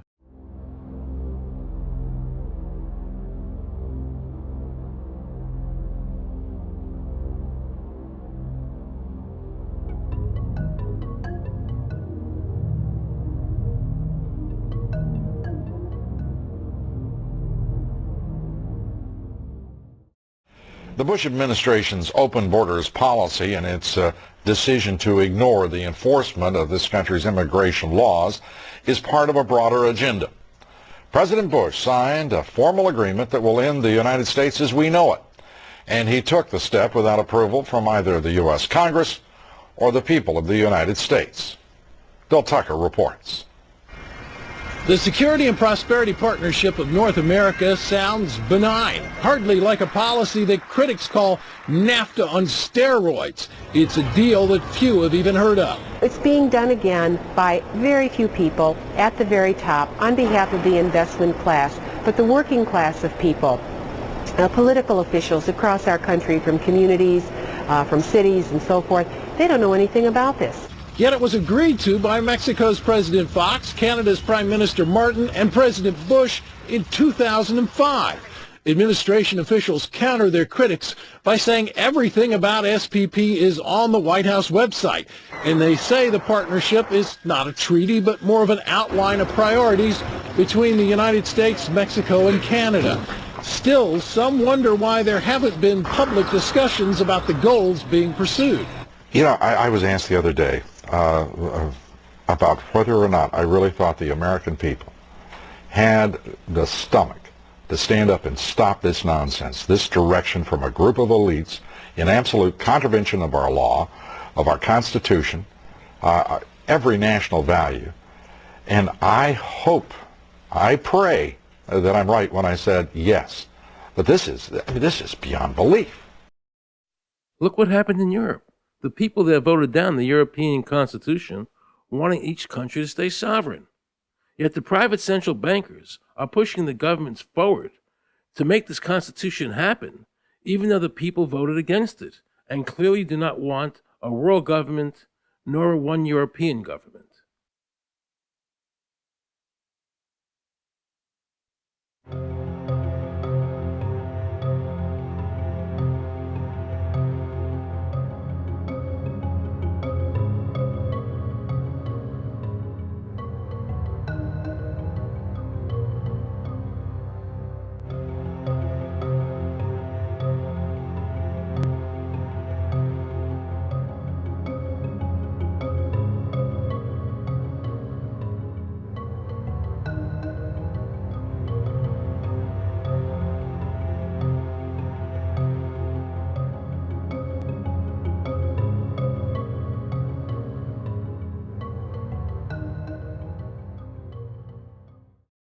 Now pay close attention to this quote by David Rockefeller, and you'll understand what is happening in the world today and where the American people are heading as a nation.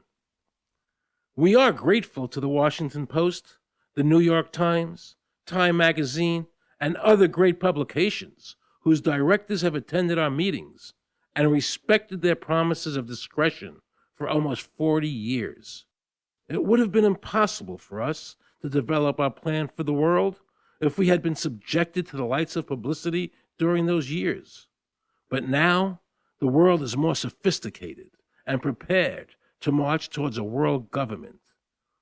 The supranational sovereignty of an intellectual elite and world bankers is surely preferable to the national autodetermination practiced in past centuries. David Rockefeller, a member of the Council on Foreign Relations, actually believes that we would be better off if he and his bank of friends ran the world.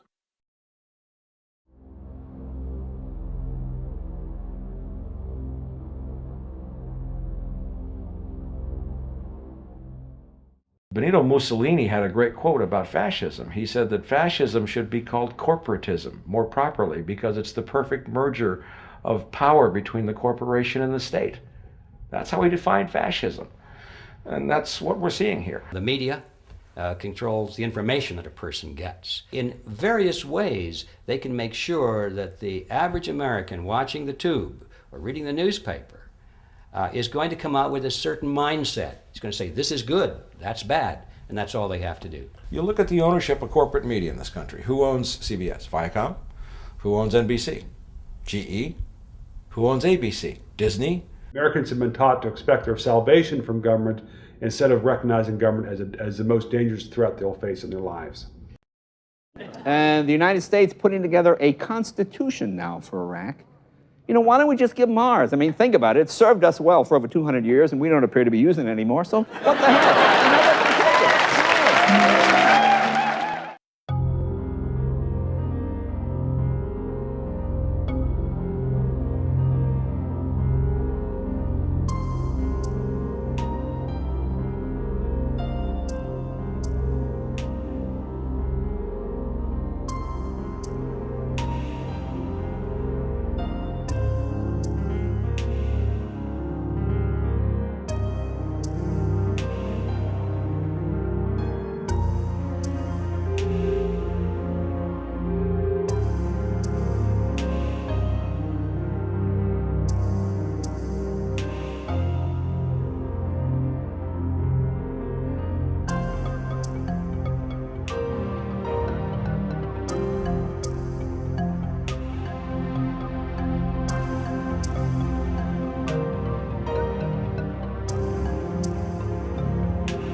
I like the old idea where you could do what you thought you could do and what you wanted to do, as long as you didn't hurt other people.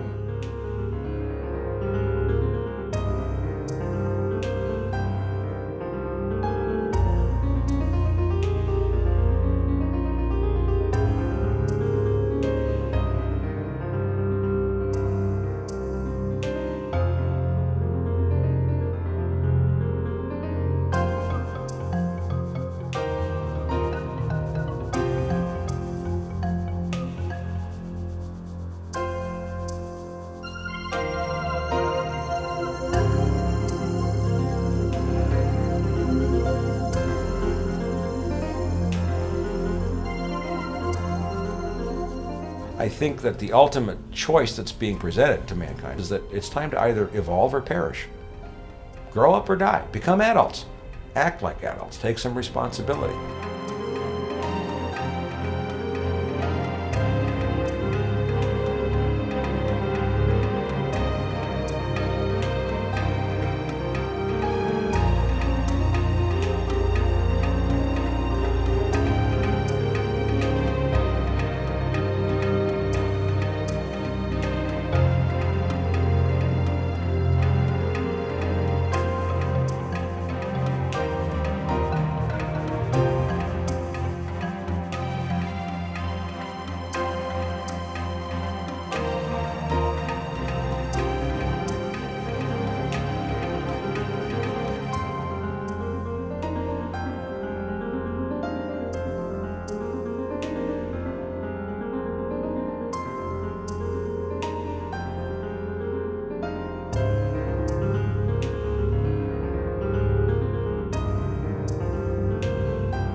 Freedom to Fascism. That's a pretty in-your-face title, and from the bits I've seen already of this documentary, you should be making a lot of waves. It's being compared in advance to Fahrenheit 9/11.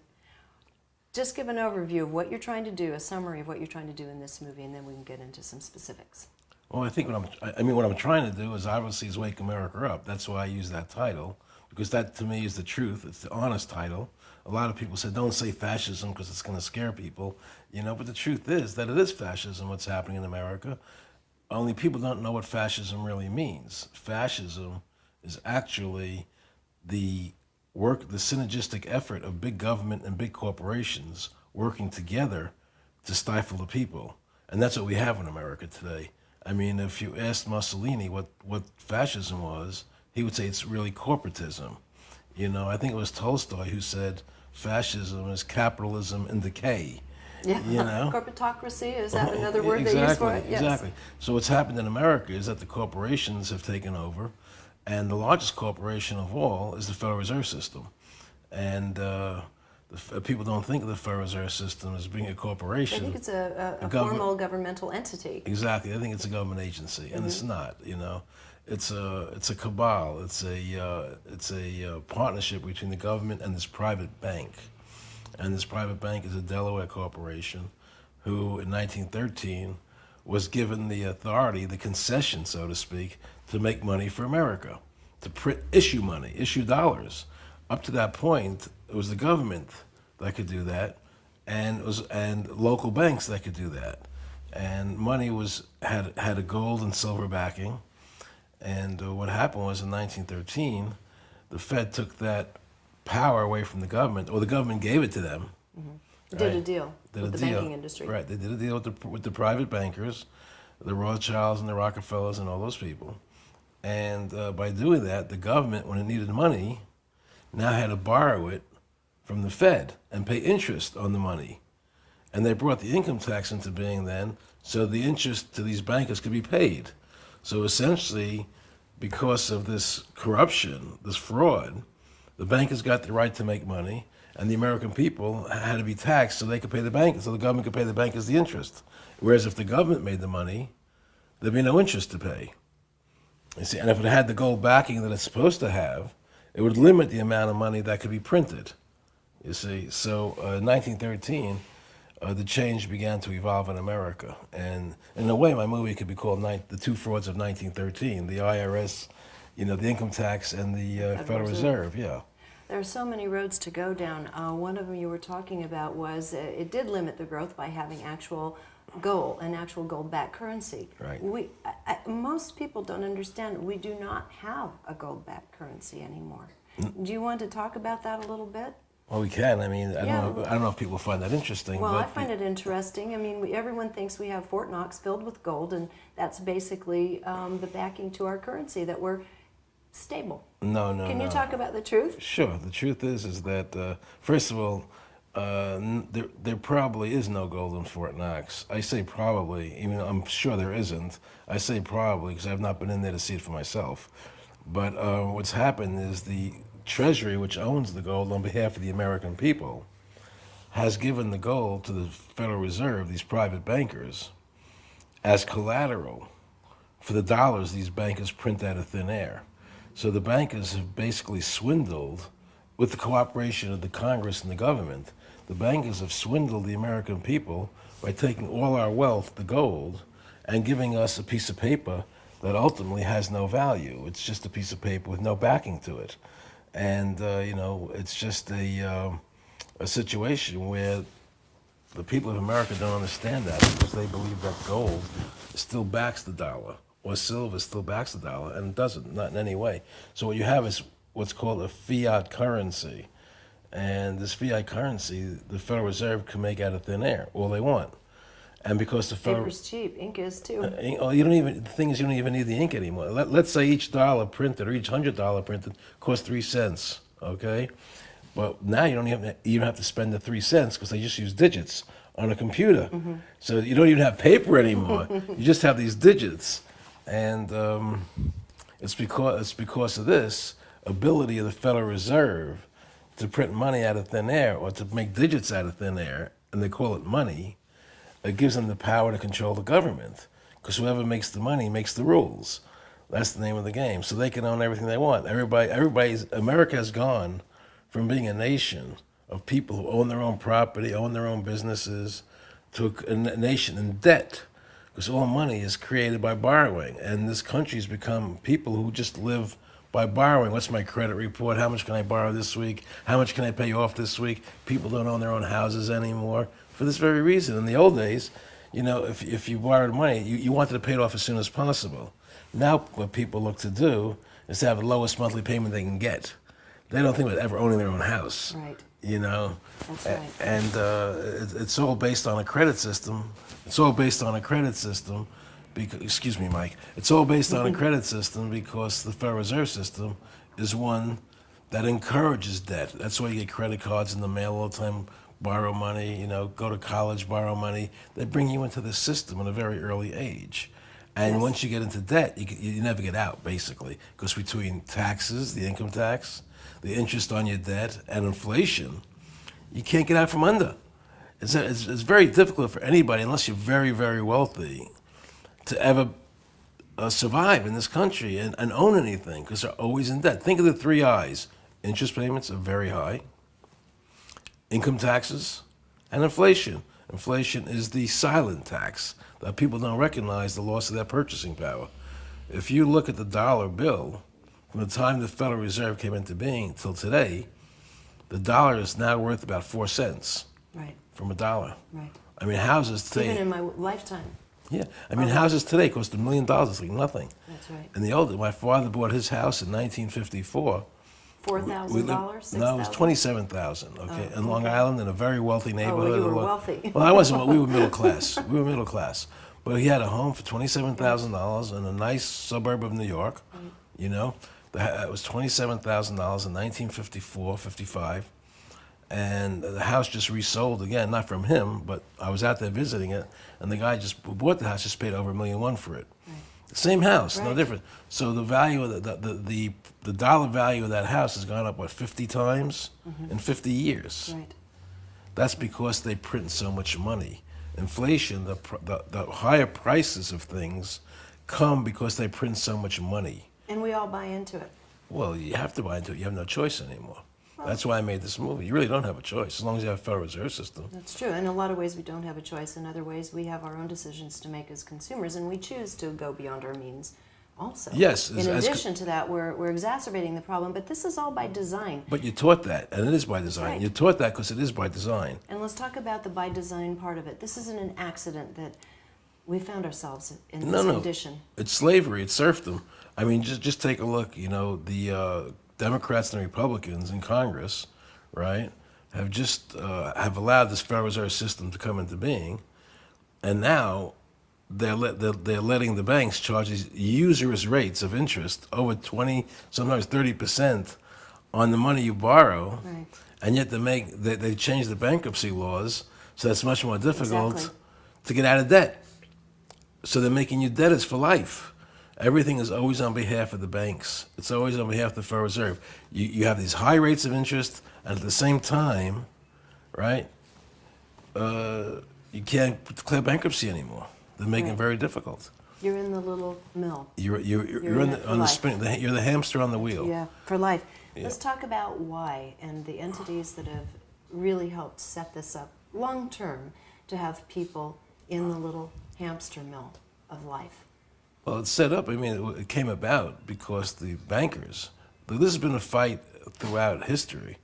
I mean, Andrew Jackson fought the fight. Thomas Jefferson fought the fight.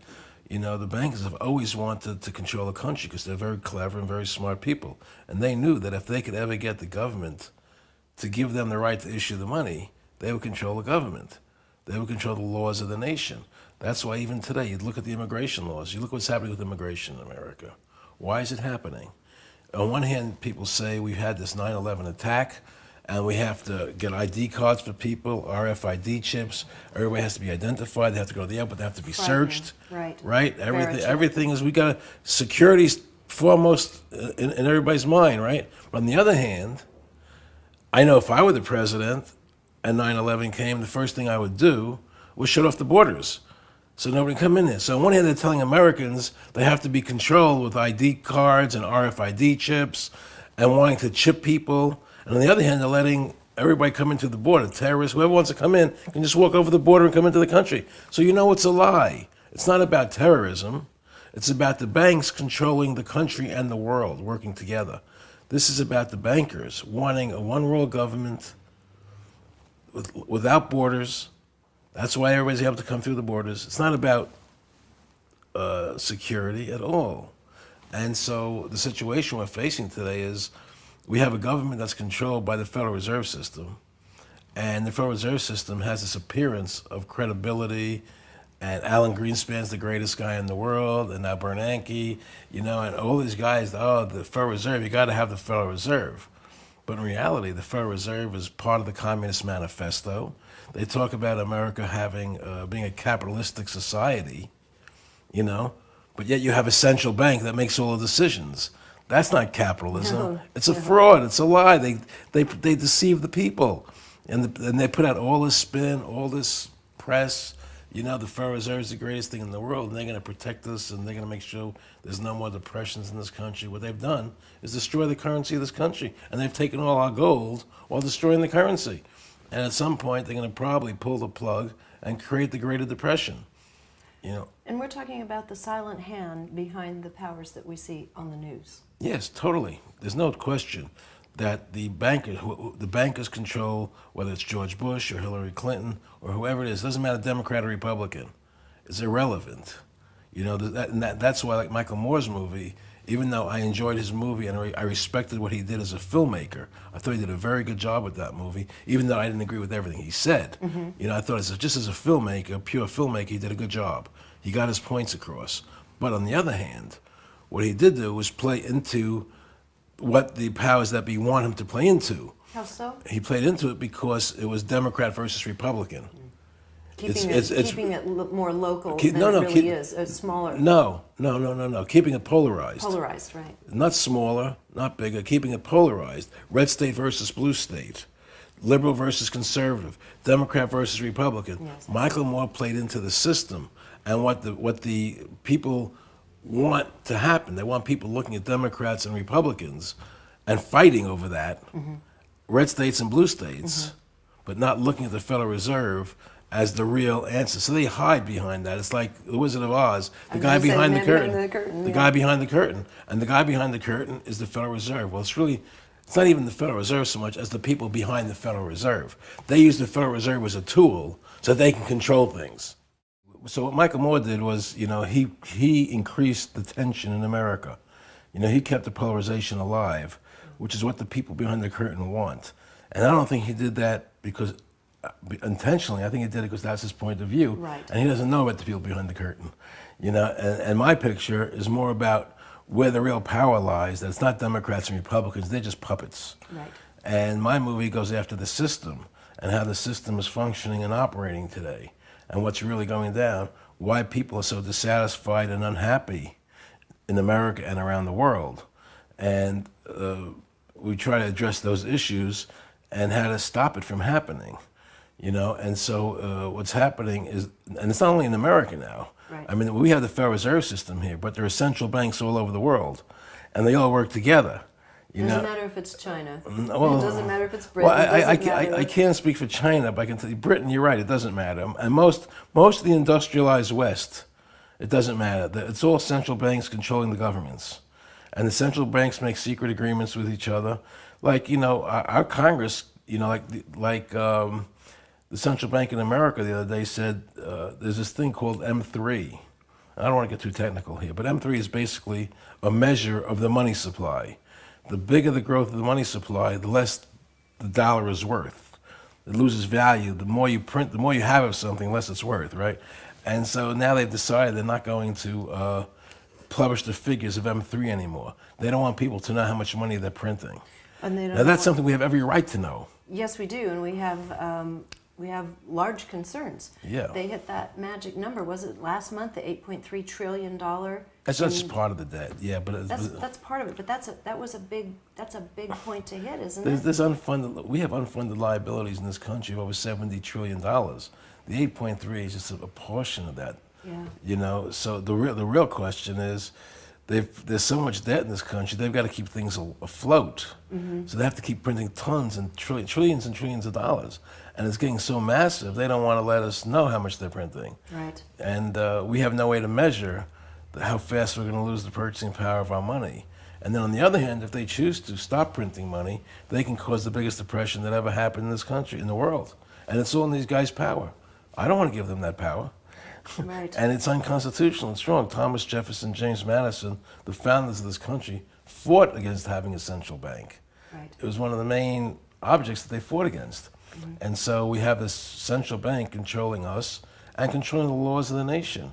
And now you see the government talking about these RFID chips going and everything that can track you wherever you go. It's going to be on your license, your driver's license by May 2008. They're telling the states you have to put these chips in the driver's licenses. It's supposed to be in credit cards. It's supposed to be in everything in the future. And they're going to chip people with it. They're going to put it into your bodies. Right, and it not only in our bodies, in our wallets. You walk through but you walk through a turnstile and you have a barcode on something. The transaction's done. Of course, but I'm saying to you that it goes in stages. First, so you can have it on your driver's license, you can have it on your card, but eventually it's going to end up in your hand. Yes. Right, it's going to end up in your hand. So you can have a homing device built into you. Right. They can track you wherever they want to track you, wherever you want. If you have a cell phone or if you have a GPS system in your car, they can do that anyway. They but can. It's just making it a lot easier. Well, I mean, you chip now, you're going to be chipped like a dog. Right. If I don't want to be chipped, I'm not going to be chipped. Right. But the fact is that you're not going to be able to start your computer, or you're not going to be able to have a bank account. And if you're chipped, then all money now becomes digitized. They can take the chips out of you whenever they want to. I mean, they can take your money from you whenever they want to. You have no say. And this you owe us this much money. You owe us this much money, and they just take it out of your digits. Right. So instead, so you have no privacy left. Right. You know, I mean, if I don't want to have a cell phone, I can throw it away. If I don't want GPS in my car, I can get rid of it. Right. Once they want to implant you in it, and there's no more money, there's no more cash, and you're in a cashless society, you have to have that chip. And if you want to buy food, right?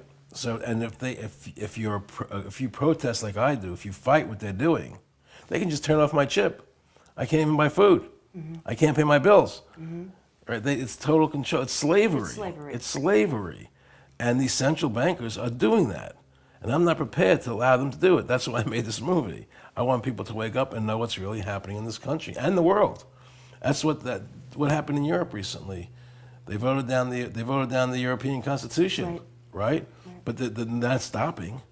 They're going forward anyway. Because first they want to put the world into blocks: the Europeans, the Asians, the Americas, into and then they want to bring it all together. I mean, it's a one world government where even voting has no more. It doesn't mean anything. I mean, think about your government. You want to live in a government where you have a say. That's why they say local government is the best government, because you have a voice. And now in America today, in the federal government, you know you have no voice. You have nothing to say. Imagine a world government. What are you going to be able to say? Nothing. Nobody's going to listen to you. You're just a tool for these people. You're a tool. You're a hamster.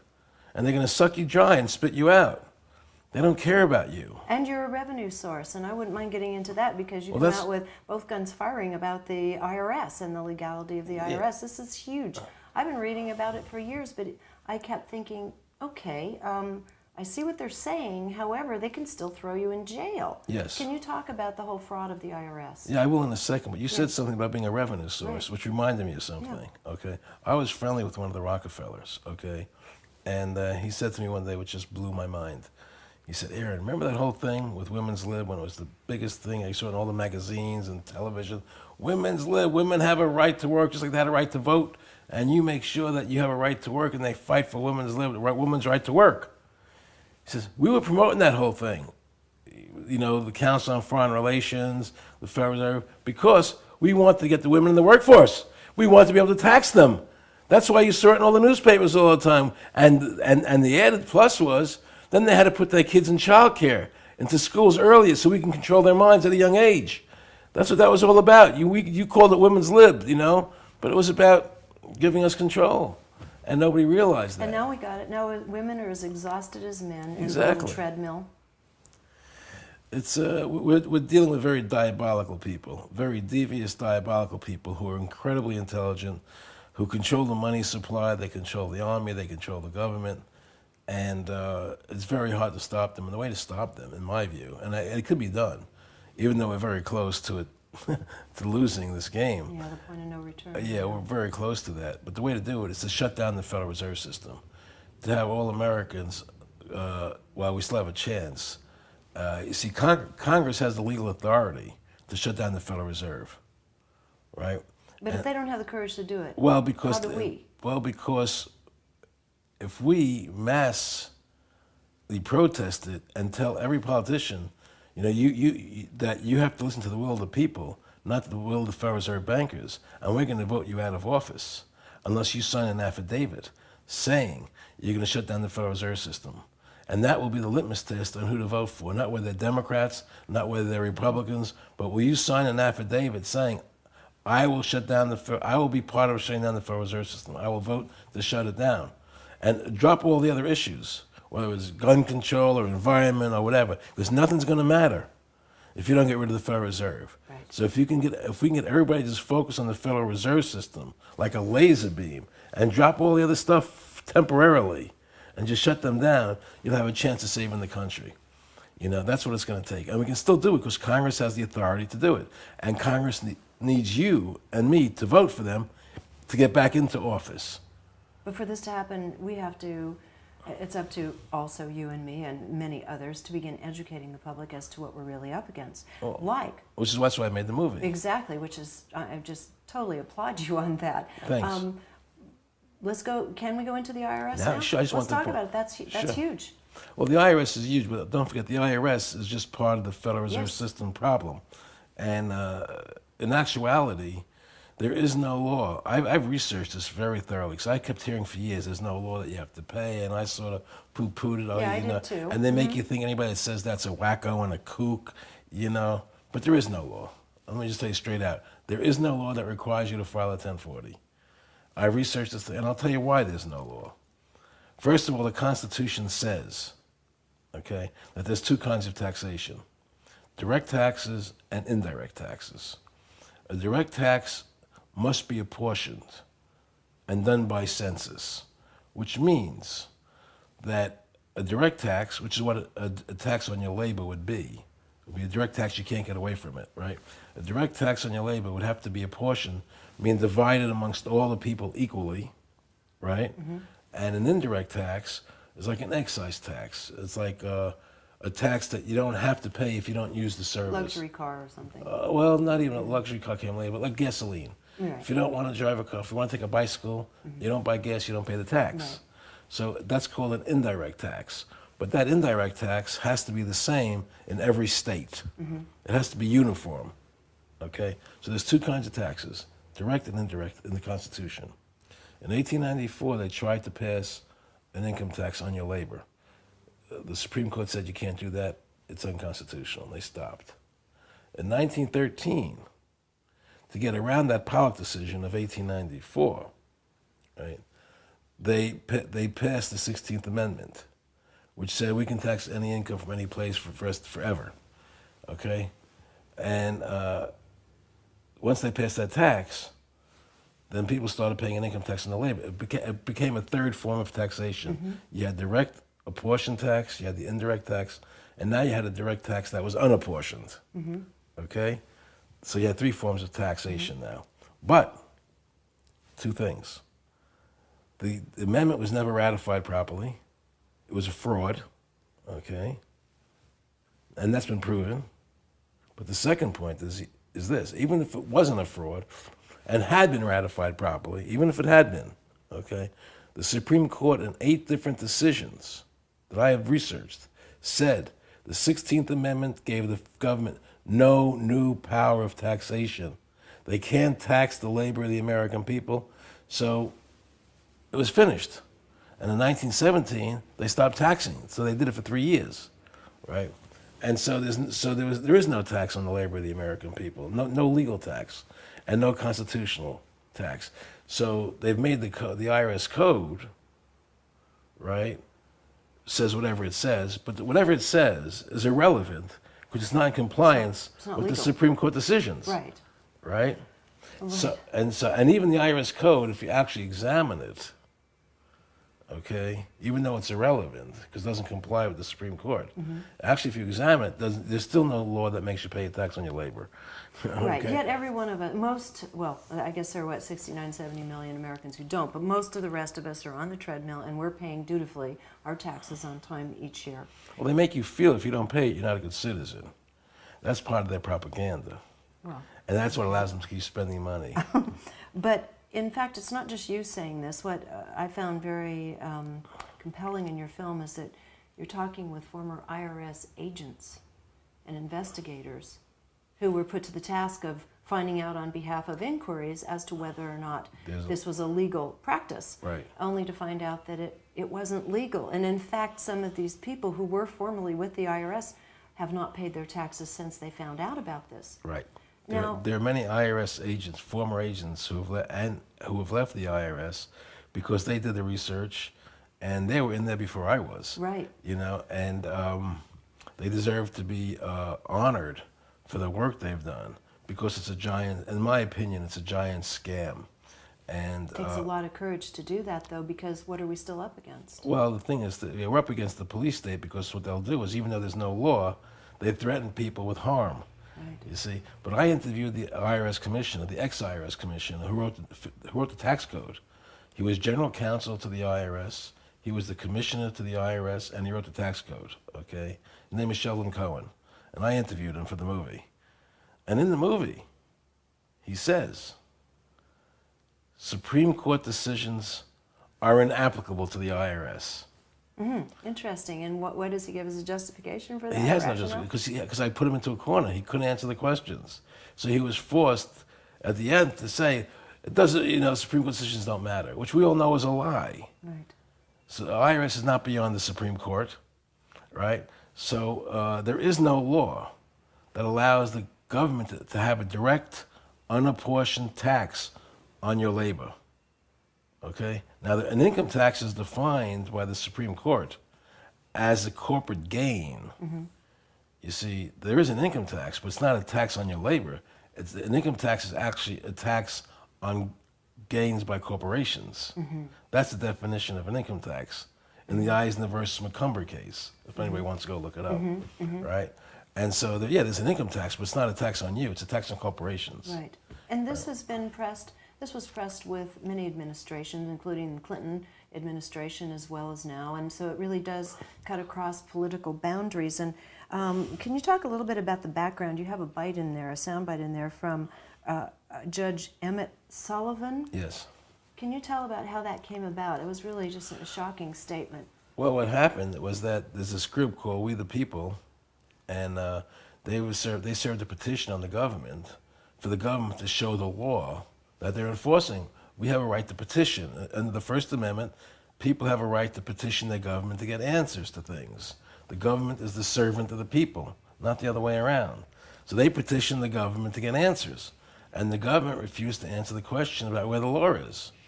So they went to court, and this Judge Sullivan said in his decision that the government does not have to answer the people's questions about where the law is.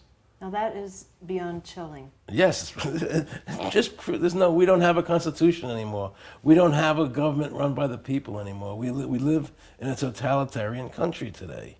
That's the bottom line. We live in totalitarianism. And if you want to get it back, we have to get rid of the Federal Reserve System. We have to make people have the control of their government again. Before we're all chipped? Before we're all chipped. I know I'm not going to take an ID card, and nobody should take an ID card, even if it's in your driver's license. Because what they're going to do is say, well, everybody knows they need a driver's license, right? So we're going to put in the driver's license, which they can't turn down. Right. But if you just had a separate ID card, you would say, well, I don't want that card, I'm not going to take it. But if it's in my driver's license, I better get it because I have to drive. Right. So they're very smart people. They put you into situations where you have to take things from them. But even if it's in the driver's license, you shouldn't take it. Don't take the ID card. And I'm planning a series of nationwide strikes and revolt against what's happening in the government to wake people up, to shut down the Federal Reserve System, to stop these chips from being employed. And I expect that my movie is going to raise a lot of awareness and activity from people. People start getting involved when they realize what's really happening and how all these central banks of the world are working together. I mean, sometimes you say the word New World Order, and people, oh, you're just a conspiracy nut, No, that's not true anymore, though, is it? Well, some people. And so I showed George Bush in the movie talking about the New World Order. Okay. And so the point is, the New World Order is really where all the governments of the world work, all the central banks of the world work together. They control the governments and they can control the laws of the world. And we're going to have to be forced to listen to these laws. And the laws are about controlling us, not giving us freedom. And so unless we get back to our idea of individual rights, individual freedoms, and allowed to express yourself in the way you want, we're going to lose this game. And unless people get active and say, I'm going to shut down the Federal Reserve System, I'm going to shut down the powers that be, we're doomed otherwise. Is there any means beyond that? Say, for example, we're not successful in shutting down the Federal Reserve. What about strength in numbers with the individuals? What if half the country is refusing to pay their income tax, for example? Well, half the country already does not pay it, but seriously, it's half? 67 million people. Jeez, what have I been doing? I'm told 67 million people by the IRS themselves aren't filing. But I don't think it's all because they were protesting. I think there's a lot of that just... By default, they couldn't pay the taxes. By default, or they're trying to skip it, or whatever, But I mean, even if we can't get the Congress to shut down the Federal Reserve System, then you shut down the country with massive strikes, get everybody to stop. I mean, you just get people, because people are going to begin to realize, because we're coming near the end game, and things are starting to accelerate, And people looking at George Bush is going to declare martial law, they think. Yeah, there's a lot of fear about that. Wouldn't surprise me. Right. In fact, there's already some talk. It's not even talk that Homeland Security is going to be involved if we have a national emergency in auditing what you can and can't remove from your own safe deposit boxes at some of the country's largest banks. Oh yeah, there's no question that there's stuff going around where if they want to repossess the gold and that people have privately, your own private personal gold. Right, that you won't be able to go into a bank vault without somebody from Homeland Security there with you to see what you're taking out. I mean, it's a complete takeover. There are executive orders out there that say the government has the ability to put you on a work detail. In other words, let's say you're a teacher in Oregon, they could put you digging ditches in Ohio. That's an executive order. They can relocate whole populations if they want to. These are real executive orders. I mean, the government is planning a takeover of the American people. I understand, and I know some of this to be true, but I understand there are 800 internment camps. I was just going to ask you this question next, and I didn't know it was up to 800, but it's my understanding that not only do they exist, I actually went to a conference listening to an engineer, very dry presentation on how they build them, how they tunnel that far every day, and the kind of the technical end of building these camps underground, which are spotted all over the United States. Yes. Now, most people don't know these exist. No, and what the heck are they building them for if not for use? Well, they claim they're building them for if there's too much immigration into the country, if it gets crazy. Round everybody up? At this point, it's hard to know. It's hard to know what's in their minds. All I know is the fact is that they're building them. That's for real. Right. How they're going to use them is speculation on my part. Right. But any good logical way of thinking lets you know what they're going to use them for. Right. And so even though I can't prove what's in their minds, it's pretty obvious. And it seems to me that what we have to fight for is to restore the very essence of what Thomas Jefferson and James Madison gave us here, that we control the government. This is about we the people again, not about the government and these bankers working together to stifle us, And unless the people wake up and say, hey, I'm not going to take this anymore. I'm mad as hell. I'm not going to do this. And stop it, because we have the power. We still have the power. They can't, if we resist, there's nothing they can do. The problem is we're asleep at the wheel. We're being lulled by many forces. But people like you are trying to wake people up. I'm trying to wake people up. There's more people awake now than have ever been before. True. I see that happening, and I think a picture like mine can help wake people up to what the truth is, and possibly the word will spread. And if we can all get focused on how to win the game instead of all these different objectives, all these different. Keeping us polarized. Yeah. Well, no, I don't even mean that. I mean, there are people who are fighting, to get a better environment. There are people who are fighting for lack of gun control. Right. There are all these different issues that are going on around the country, which are all important on their own. But if we can sort of consolidate all that and focus, take all those people and say, listen, we're going to shut down the Federal Reserve first, then we'll deal with those issues. Right.